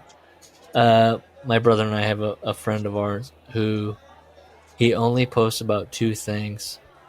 Like Marvel content, Star Wars content, like, rebellion going up against an empire. You must all the stuff he consumes, movies, TV wise, is about people standing up against authoritarians, dictatorships, and then he'll be like, "Look, and then he'll have a post that's like, "Look, let's take a pause. This recession's got to play out. We need to think about crypto. We got to think about." What's going on here? We have to think big picture. And it's like, how my brother and I have these conversations where it's like, how do you only consume things about like, this is fascism is bad, and then you go and you sit down and then you're like, anyways, back to my real life, this is kind of good and we need to let it play out. It's weird.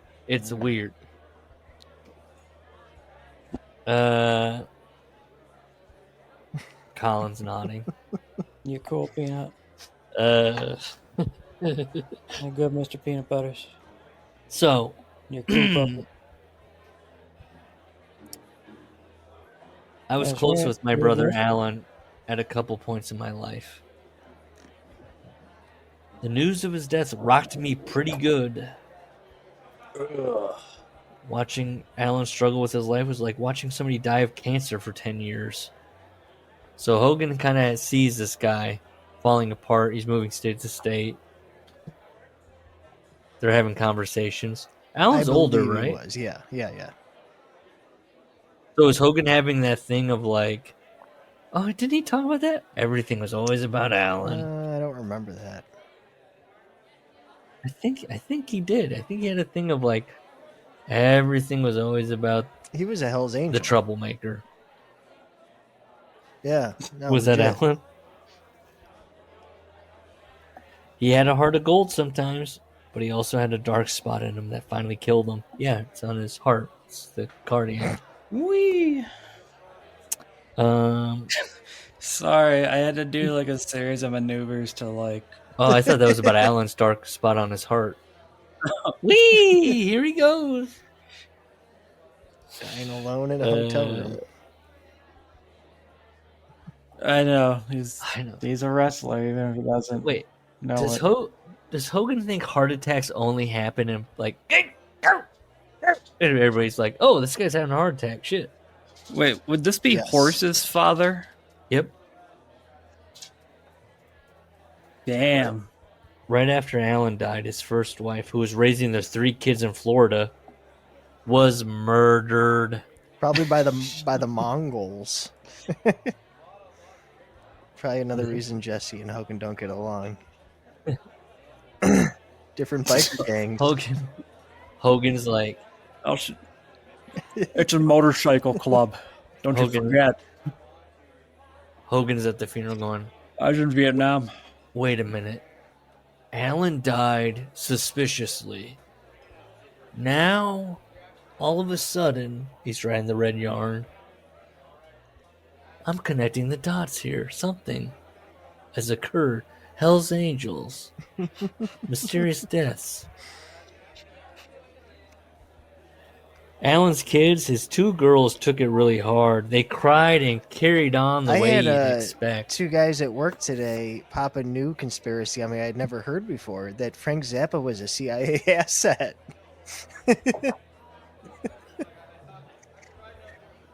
What a lame CIA asset. Just getting nothing accomplished.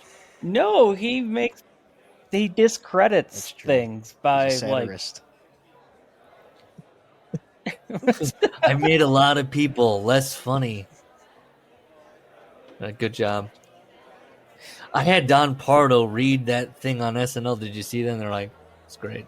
No, like I think maybe you can kind of put him in the same. I don't know. People are gonna crucify me for this, but what's our guy, Jeff? Oh Teddish no, or whatever? Zappa's not T-Rick T-Rick? level. Are you kidding? Zappa lived it, bro. That's I like that. I like that. I think Zappa was a the guy conservative. that trained me the guy that trained me in my business, the first time I ever made him laugh hard is we were listening to Frank Zappa and I made some kind of Zappa joke about, I think, what did I say? Hey, Zappa, you don't have to write a song about anything. It was like, anything that just crosses your mind. You don't have to be like, and that's a song. He popped hard.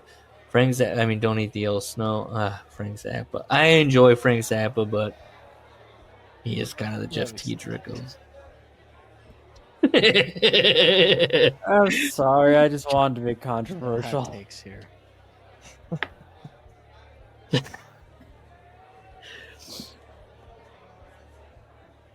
Let's see, Coach. Remember when he would do the broadcast? He was like like, conversation. "Yeah, you're doing." It would be more about Kiss. Oh my god. So we're down to 6 fantasy baseball teams. Yeah, that's what. Oh, that's right. He said he's doing 6. No, he did 6. It was too much. Now it's 4. What my question was while I was listening to it was, what is Vince doing that 6 is too much? Like, what's his day-to-day life Well, you got to run the brand. that he needs to carve out? That takes time. Doesn't pay anybody. What is he He's got to doing? do show prep. He's got to be on. He's got to be on the computer for 45 minutes. He's got to run his mocks. There's just too much analytics now. By the way, he did say, "I've been running so many mock drafts." Amy's, you coming up? Go ahead. Oh, it's got the AI going. Getting their opinion. I have pork chops and green beans. It's dinner. I've got to mock draft my 6 teams. What We talked about this. What if on this one league they draft somebody else at first? What if Annie's boyfriend takes John Carlos Stanton? I need to be prepared. Listen, Vlad's in Canada. All wrestling promoters have ever asked of Vince is to work as hard on his fantasy, on the booking as he did on the fantasy baseball. That's all that anyone's Yeah, all ever that asked. anyone of ever him. wanted was for him to do his job, and he always found reasons he couldn't. He was fucking always so his fists were clenched. Like, what the? Oh, you want me to remember what was last week? Last week doesn't fucking count. It doesn't even fucking whoever remembers even last week. Dick JJ Steve that Dillon, my heart you just fucking piece wasn't of in shit. it. Right here, right now. That is what matters. Alan's son Michael reacted differently. His whole demeanor changed after his parents died. All of a sudden, he stopped showing emotion. He just was stone-faced. That'll happen. Medusa. Hogan's like leaning in, like, "Hey, little nephew, your sisters are carrying on like they should, crying and whatnot. Whoa, stone face. Why are you so blank?" Older. Oh boy. Vince McMahon so he takes him to a show. The kid sees Vince McMahon and Hercules Hernandez. They're nice to him. And he's a skinny little kid. After that, he told me, "I'm going to be a wrestler someday." And he did become a wrestler. He wrestled for about 12 years as Horace Hogan. All because of how nice Vince McMahon and Hercules Hernandez were. I think Ray Hernandez also died of a heart attack.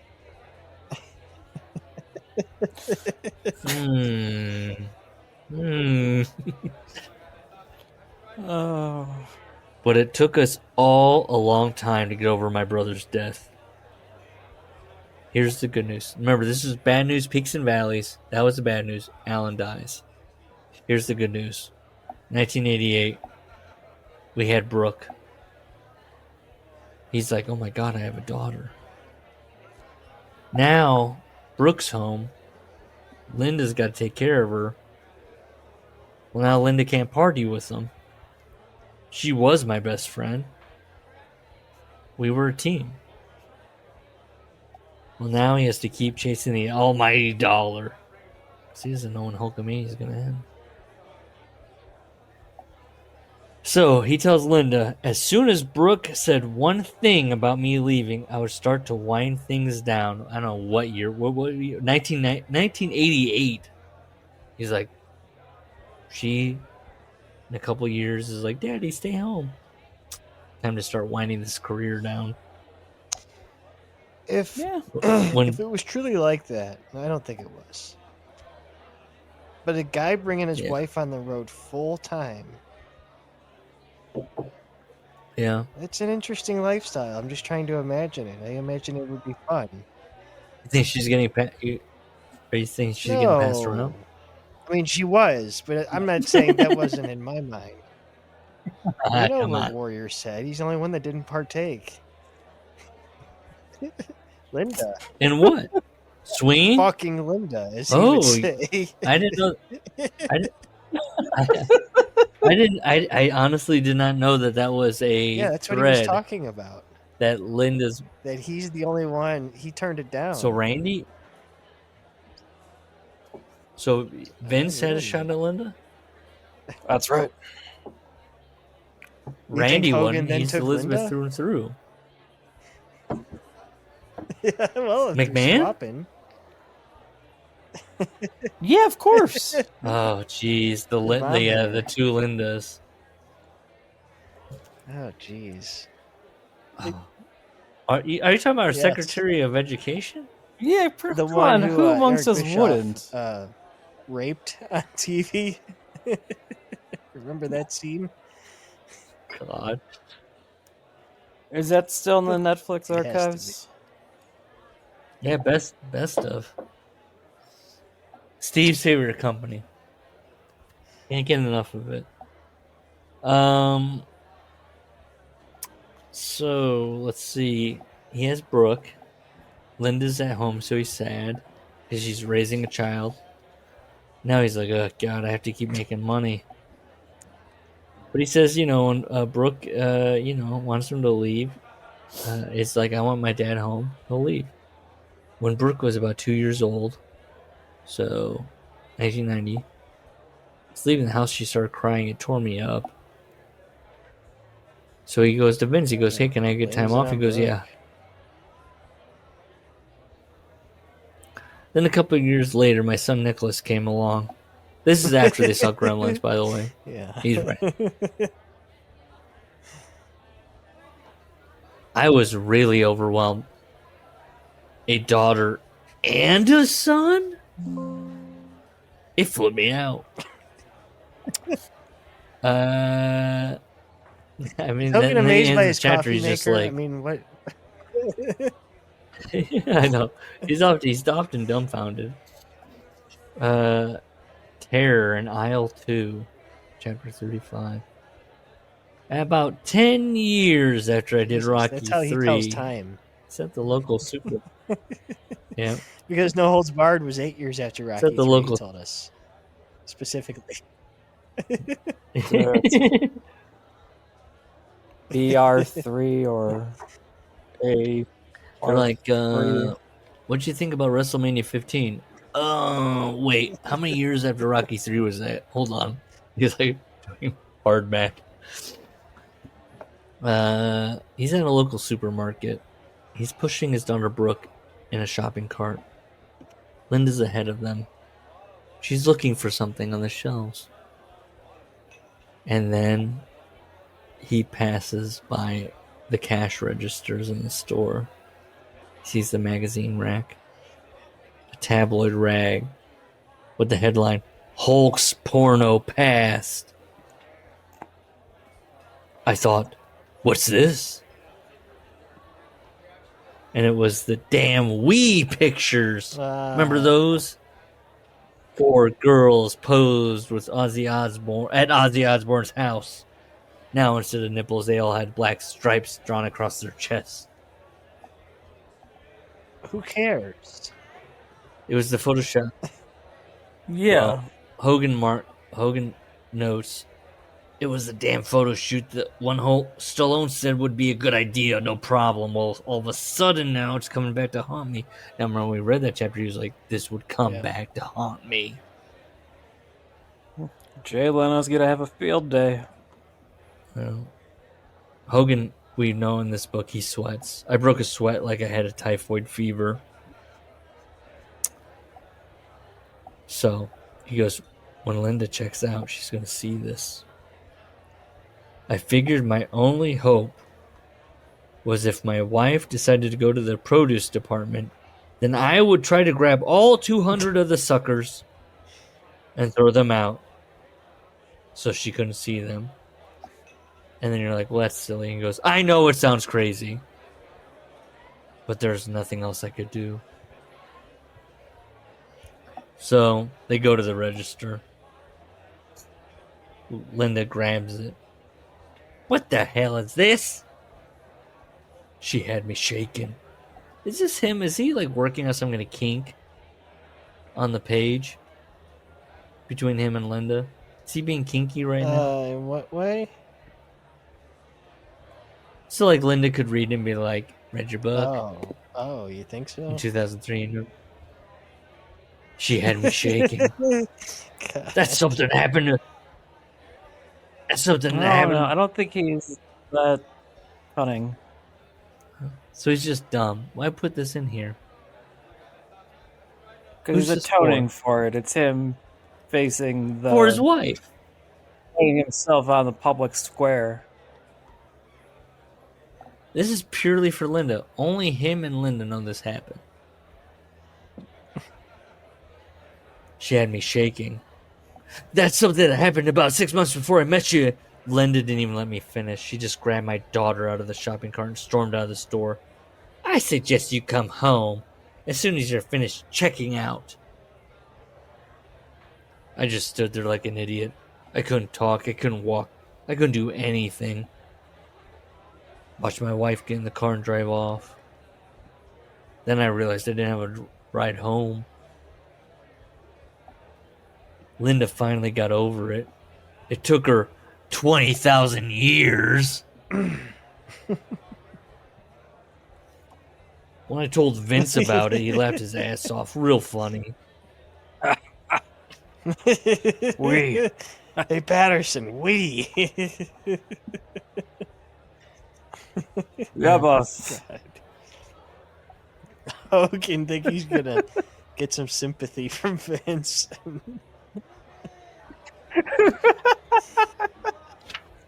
She just loves you standing there, huh? Yeah, man. I'm surprised he was at the grocery store. That I find almost hard to believe for some reason. Maybe he's a good husband. This Do will we be the want to last do more one, big but I wanna do matches? Okay. More big matches. This is just him, yeah. He's going to talk about Gates. There was another big crowd in 1990 at the Sky Dome, where I would face The Rock later. Me and Ultimate Warrior, 68,000 fans.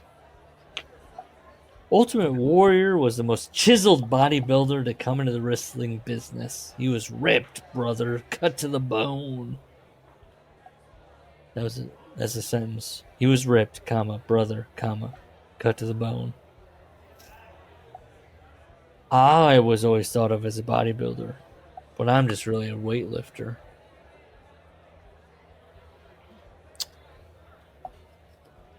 Warrior had been dieting his whole life while I was out drinking and raising hell with the boys.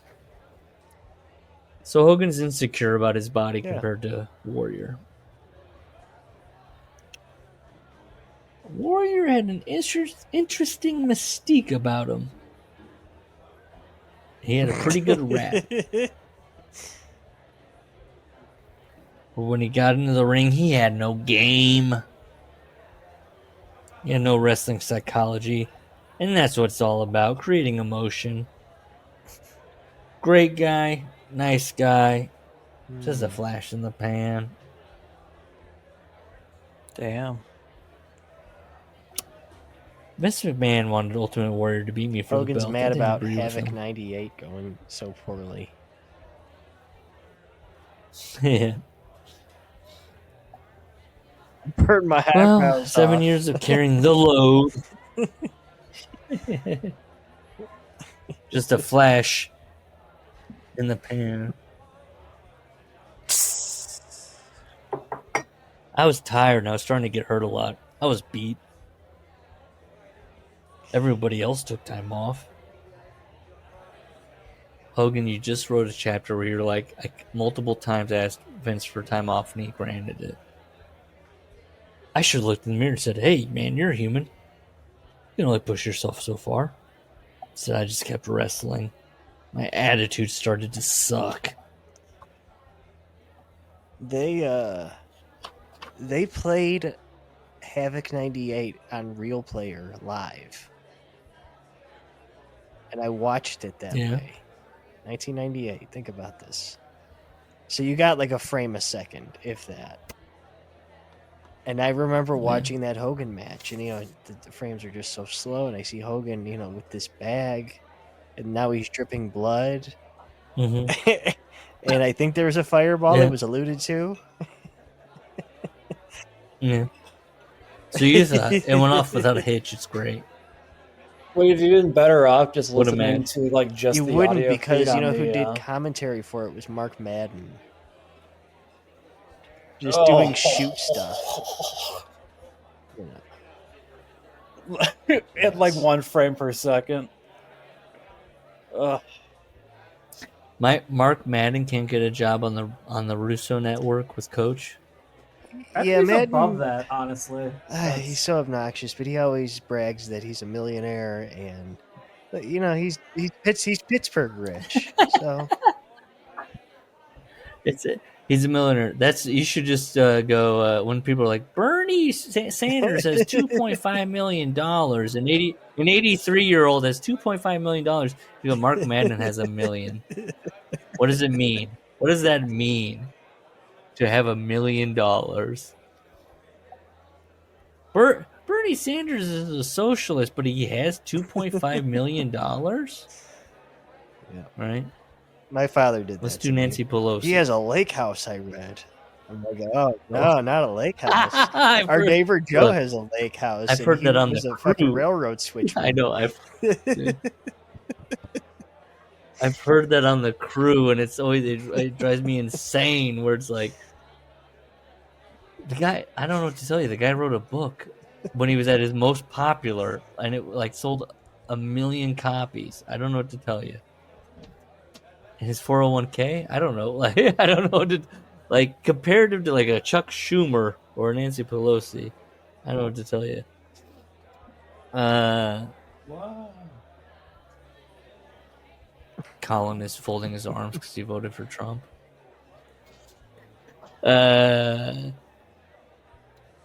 Hogan, I made sure we had a hell of a match, him and Warrior. So this is what I took as his definition of a hell of a match.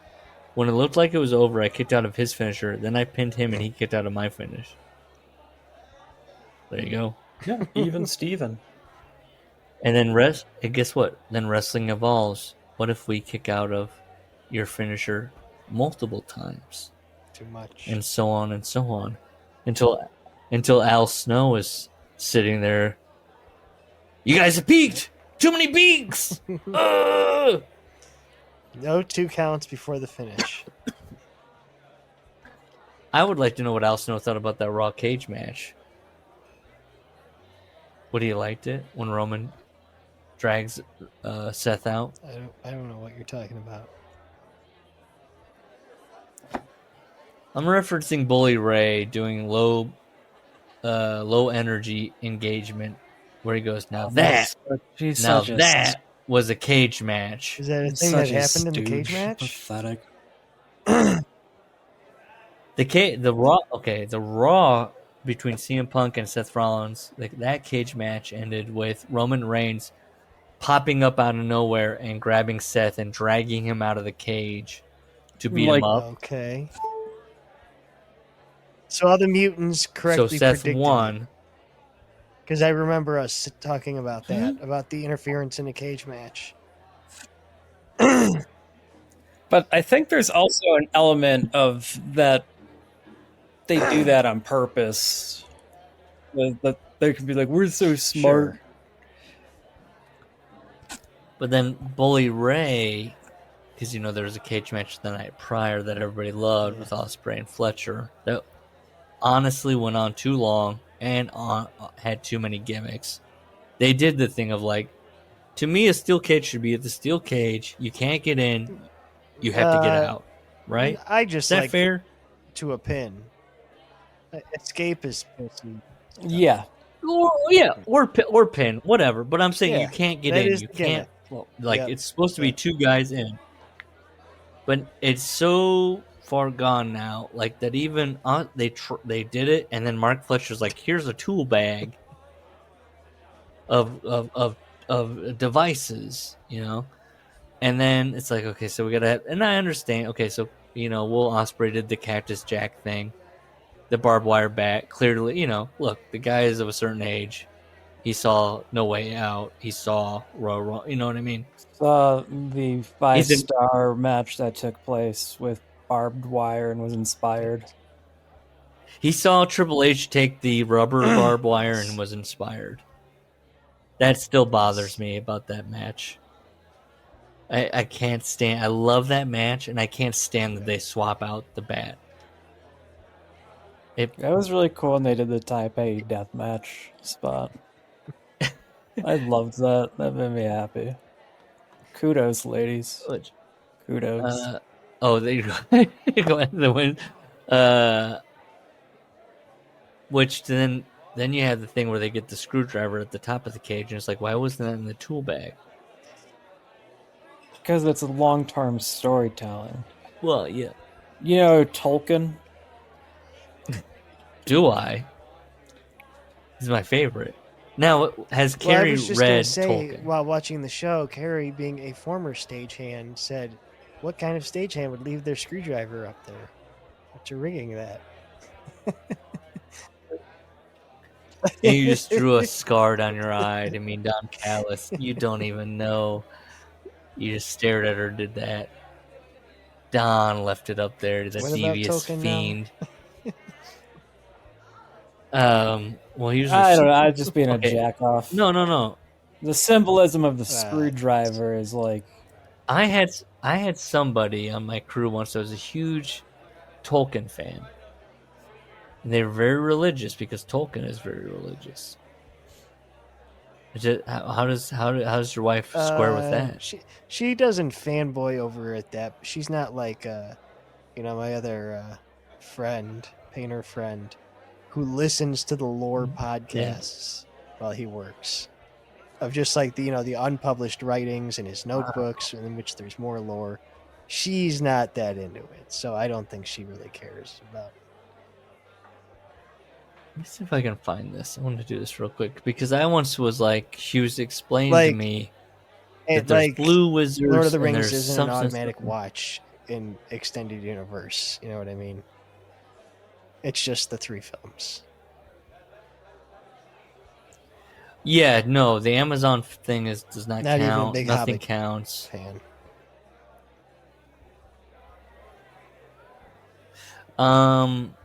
I know I posted to Reddit once. Why aren't there red wizards? Well, there are in Final Fantasy. And it got, but not in I was just explaining the red mages. I think last night that it has both the black and the white abilities. Right. Yeah. Correct. Yes. Kind of sucks at both, but it's the Workers Club podcast where he came for Hulk Hogan, and we're talking about red wizards.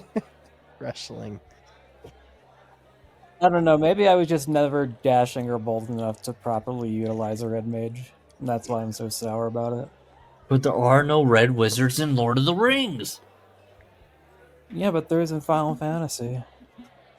I never played a fantasy. I saw the movie. That I do to anger the other person in the house is I'll say Harry Potter names as if they're Lord of the Rings characters. As if I'm ignorant about it. Like Dumbledore is in this one, right?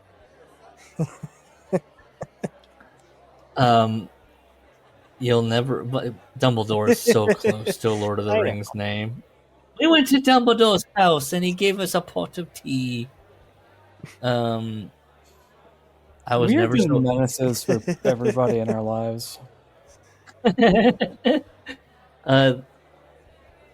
I was never so happy to see that they came out recently with an article that Severus Snape is going to be portrayed by a black actor.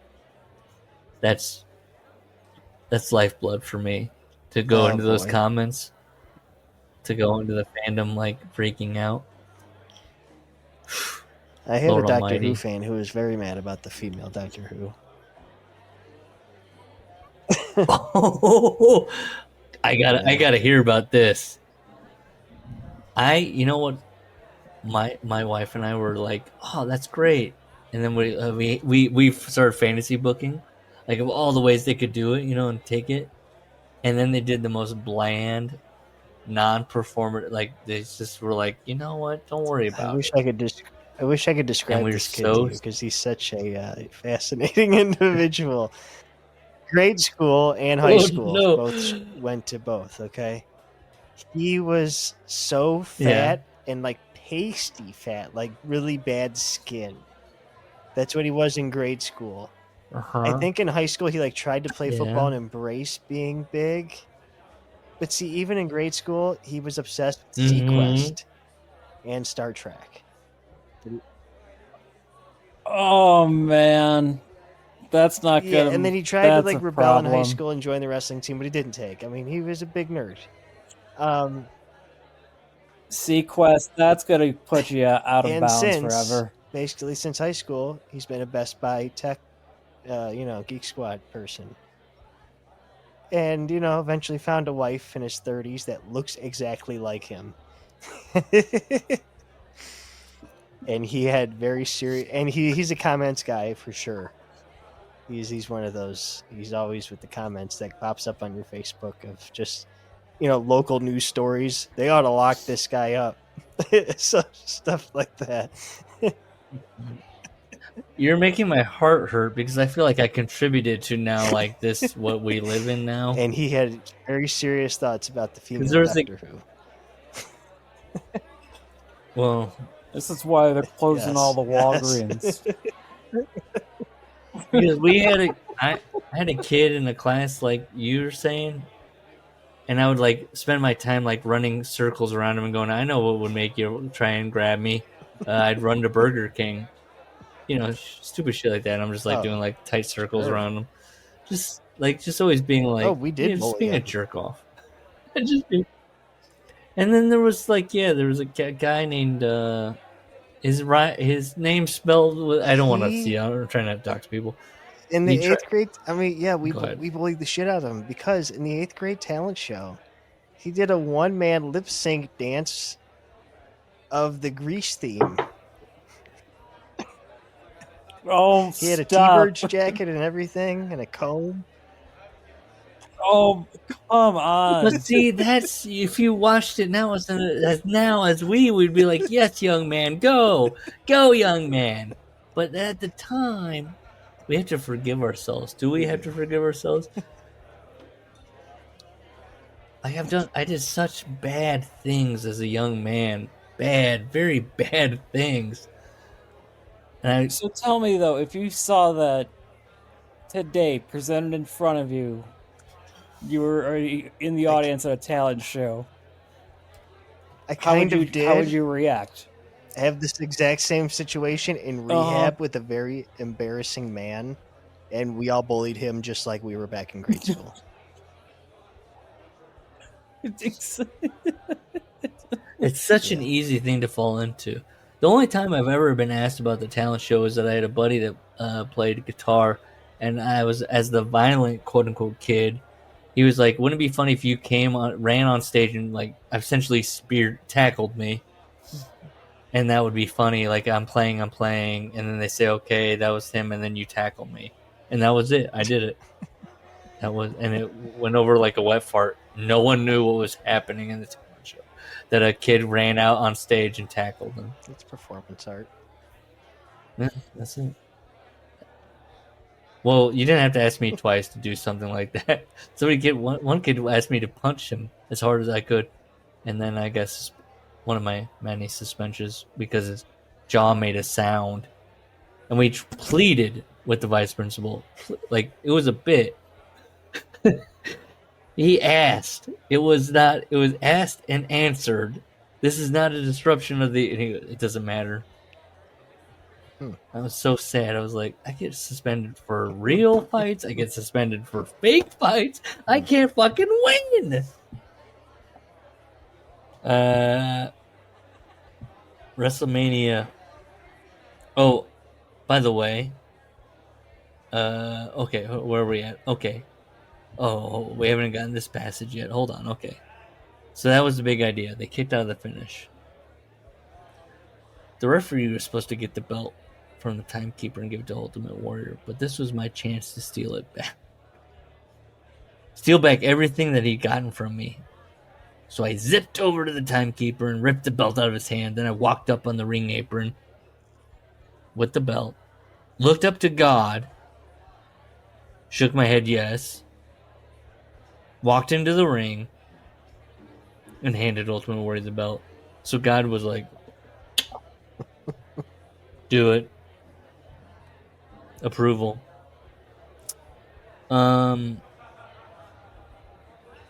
Warrior held the belt over his head in victory. And no one cared. That's right, and no one cared. I did right. Are we kayfabe or are we shoot? Like, what's happening right now? Where he's saying, like, where he's like, he took everything that he's stolen everything from me. I'm gonna give him the belt. I'm like, is this Hulk Hogan the person or I think character? he's serious. I think so too. We saw how Ultimate Warrior responded in that. Yeah. Is he like, what's happening? Why is he handing the belt right now? What do you mean? Yeah. Well, I mean, how did Warrior respond to this shoot endeavor where I guarantee he's expecting Warrior... the ref to come in? Hogan. Oh, at the time? I don't think Warrior was probably smart enough to know. Yeah. Yeah, it was like the Meltzers who were like, "Oh, we see what he's doing here." I don't even think it was. Listen, yes, in the fans' minds, how many of those fans? Now, what edge in the crowd? Now, do you Because I didn't think his that as a brain child. forever. I'll say that I wasn't that smart.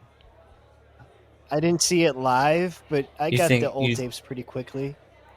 And I was never like, wow, Warrior looked like a bitch there. I was like, yeah, Warrior won the match. He was the better guy on that night. I never thought of it differently. Yes, you watch that on VHS and you think Hogan is passing the torch. He's going, yep, here you go. And then when you learn about Hogan, you look back and you go, oh, okay, this guy, he just can't. People still loved Warrior. They had nothing for him after that. He was feuding with Rude again. Sounds like a Tony Khan kind of thing. The same thing happened to Sting the same year.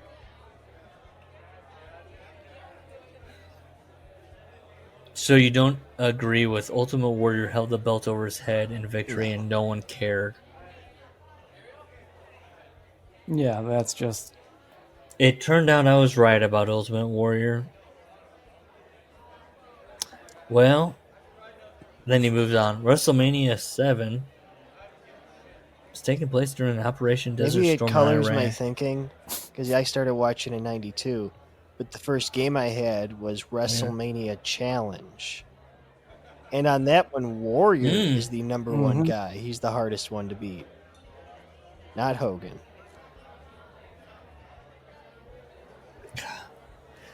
What was the one where they had the stuff coming out of him? Like if you hit Yokozuna, like turkeys would come out of him.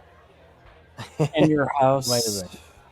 God, I played so much. I played that game so. WrestleMania, the arcade game, was the other one. I thought that game was so great. I didn't know if Vince McMahon was going to let me wrestle him and get the belt back. He's got injuries. I would complain and bitch about them. Sure, listening to me wasn't any fun for Vince McMahon. I'm sure he's saying, oh my God, how can we move beyond this guy? So he keeps bringing that up. If Hogan's got an injury, he's going to fucking holler about it. To the point that he assumes people are annoyed. Usually pops up around late October. Usually clear about what, late April or so. Is that what's bothering Vince? Because Vince, he's picking up Vince being annoyed, but that's because of the time where Hogan's going, oh God, oh whoa. And he's like, yes, we know. Yes. It's that time of the year. No. It's just, I've been dealing with this for so. It's like when Dick the Hulk Bruiser would Hogan. quit the promotion every summer. Yeah. Go sell cars. Then I got an idea. I said to Vince, quote, you've had good results going against the grain. You took a policeman, the big boss man, who's supposed to be good, and turned him into an evil character. Why not do the same thing with Slaughter? Let's turn him traitor to his country. Who better to wrestle a guy like that than the one who took down the Iron Sheik in Madison Square Garden? Vince liked the idea. So he took Sergeant Slaughter. But hang on. He says Slaughter was involved before that idea. Mm-hmm. That's so right. what was No, Slaughter yes. was coming in as a babyface to beat the Warrior? No, literally the next paragraph I go, the timelines are getting so blurry. It's so blurry.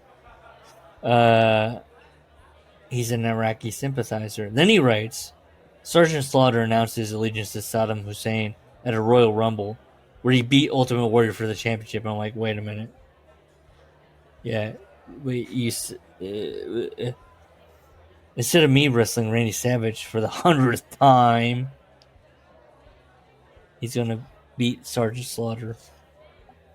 I'd become the first 3-time champion in WWF history. Now remember, this is his idea. Unfortunately, we caught a lot of heat. People saying we had no right to exploit a real war. Oh, guys, saving this.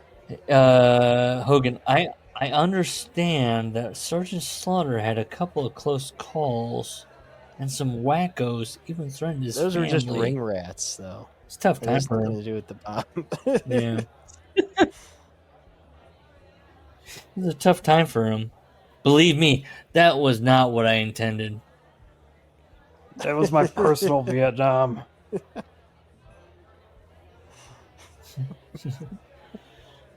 For security reasons, we abandoned the idea of an outdoor stadium. Yes, We ended up in the LA Sports Arena. I've heard people speculate, these certain fans, that we made the move because ticket sales were disappointing. But my understanding of it was that Vince was concerned about security in an outdoor arena. End of chapter. Yeah, it was a bomb threat, all right. Why even put in the alternative? If you're a liar, you're just a bullshitter. Why even be like... Why does he even think Vince refunded all those Yeah, tickets from going from 100,000 to 20 to like 15,000? I think.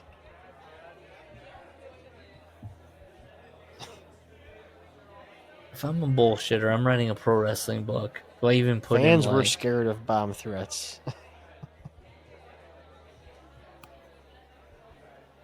I would... These guys that are like... It's the gotten to thing. The ones that went They're were like... heroes.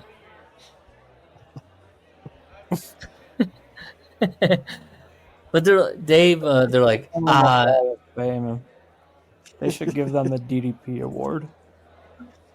everyone that was in the LA Coliseum that night. In the face of Saddam Hussein. They're like, it's like a 90-year-old woman. They're like, you were there for Sergeant Slaughter, and they put the little medal on her. Thank you. No, everybody's like, Dave Meltzer's a liar, but also let me spend oodles of audio books telling you how wrong he is. I'm not gotten to, by the way. Who are you talking about?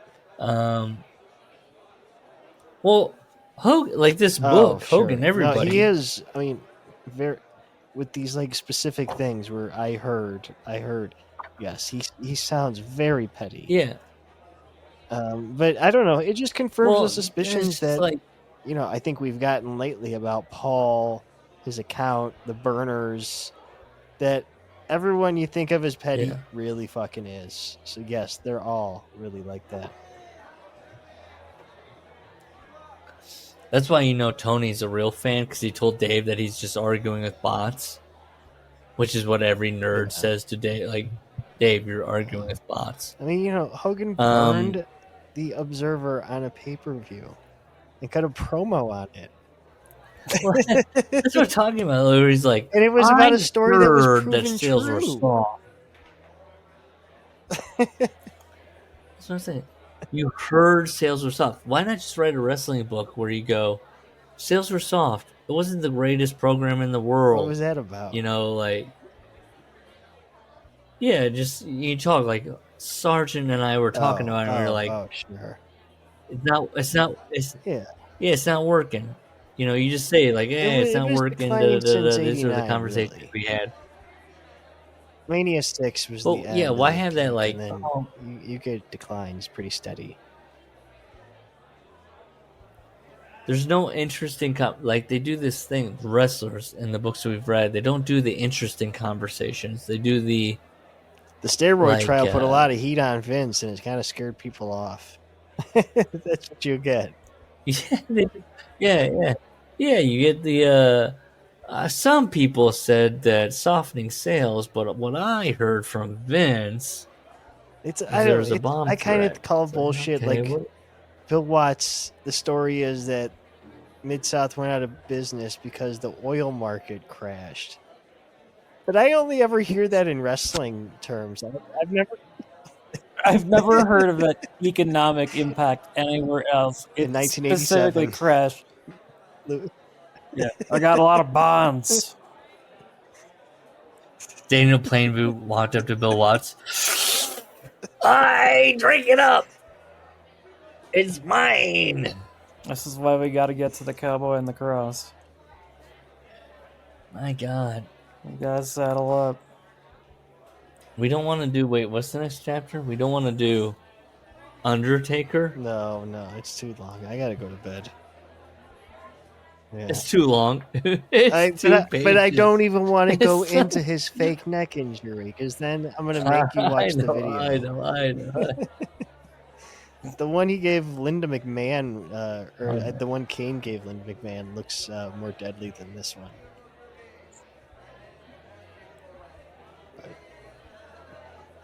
Do we have any progress on Michael Jan Friedman? I'll send him a message. I just keep forgetting. Oh, what the... Gus, you told me that Larry would be the one that would... I did not. I will. I mean, I got him on Facebook. I get his updates. He just had his birthday. He's feeling good. Tell him we'll pay him. Tell him we'll pay him $20. Be like, we'll pay you for your time. He'll fucking snap that shit up. What did we determine his job was? It's true. That's right. He wrote the Star Trek books. Yeah, he writes Star Trek books and stuff. He writes IP novels. I hope it didn't work on Sequest. I'm gonna find a picture of that kid and send it to you, and you're gonna know exactly what he looks like. I mean, I feel like I know. I don't mind doxing him because he became so racist. Like as soon as he turned 35. I gotta hear the doctor. What was his hot take on the doctor? I don't remember. I just said that's not how the character was written. In 1963, wasn't the character literally written to like basically be written into anything? At a certain point, they were like, the actor, we want to keep doing the TV show, but this actor, we got to get rid of him. They're like, what if it just the character becomes a new actor? Goddamn, fucking genius! Let's go. But this guy, when he became a woman, he was like, the smartest two-hearted alien in the world is a woman now. All right, that's too much to know. What? No. What is it? I don't know. I You will. find these I posts. mean, I don't. I probably won't. Well, 'Cause can you message this man and say, he also what's your vague hot take on posts, the which is Dr. also King? infuriating. Vague You know, post? like when you What's want that? people to ask questions, so you just like, wow, I can't believe that just happened. And then that's all you say. So that way when people are like, wow, what happened? And then you get drawn in and you feel good about yourself. He posts a picture of a Tesla and goes, that's happening. And you're like, which Test way? drive. Wait, what? Good or bad? You're buying it or you're I get a destroying free it. voucher for dinner if I test drive one. He posts a picture of Fauci and he goes, this man. And you're like, this man good? He's a populist. man He's bad. in, the local community Facebook. Is he subscribed to like a local radio show? On like, Yeah, he would be post big in guns. those. He would traffic in those areas. What's the app for the neighborhoods? Oh, next door. Next door. Nothing made me sadder in life than when I was like, hey honey, I'm gonna join next door and I'm gonna be fake on it and be like, and post a bunch of shit. And she was like, no, that you have to put your address in. And then I said, no way. And then I did it. And I was like, oh shit. And then I couldn't do it. I was so fucking sad that I couldn't spend my days going, oh my god, I just saw, such and such thing. Thank God there are some lock guards for you to not like socially manipulate your neighborhood from afar. I wanted to be like, I just saw something real suspicious, and just a long. And Couldn't you just put in your neighbor's address and like verified it? I said that, and they were like, no, because if they do, she was like, no, you can't do that. You can't just put in a fake address because it'll come back to you. And oh my god. I guess the move is if you're super rich is to buy a shell to infiltrate house the next door with dummy accounts and like get some rabble rousing going on in the community and like turn it into that Twilight Zone episode where they all believed, the monsters on whatever street. You could really, get them into a state of arousal. I pictured Larry's been laying on his back the entire time. He's just staring at his ceiling. He's repping. It's beautiful. He's just repping. Twilight Zone episode. His head is on his pillow.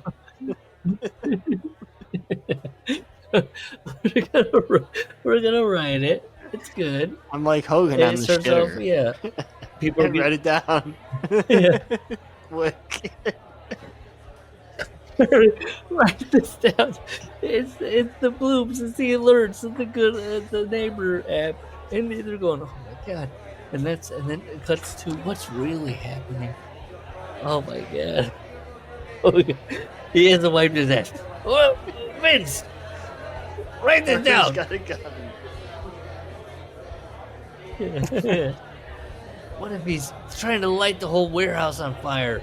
And he goes, actually, I wish I was on your team. All right, we're all right, fine. Bye.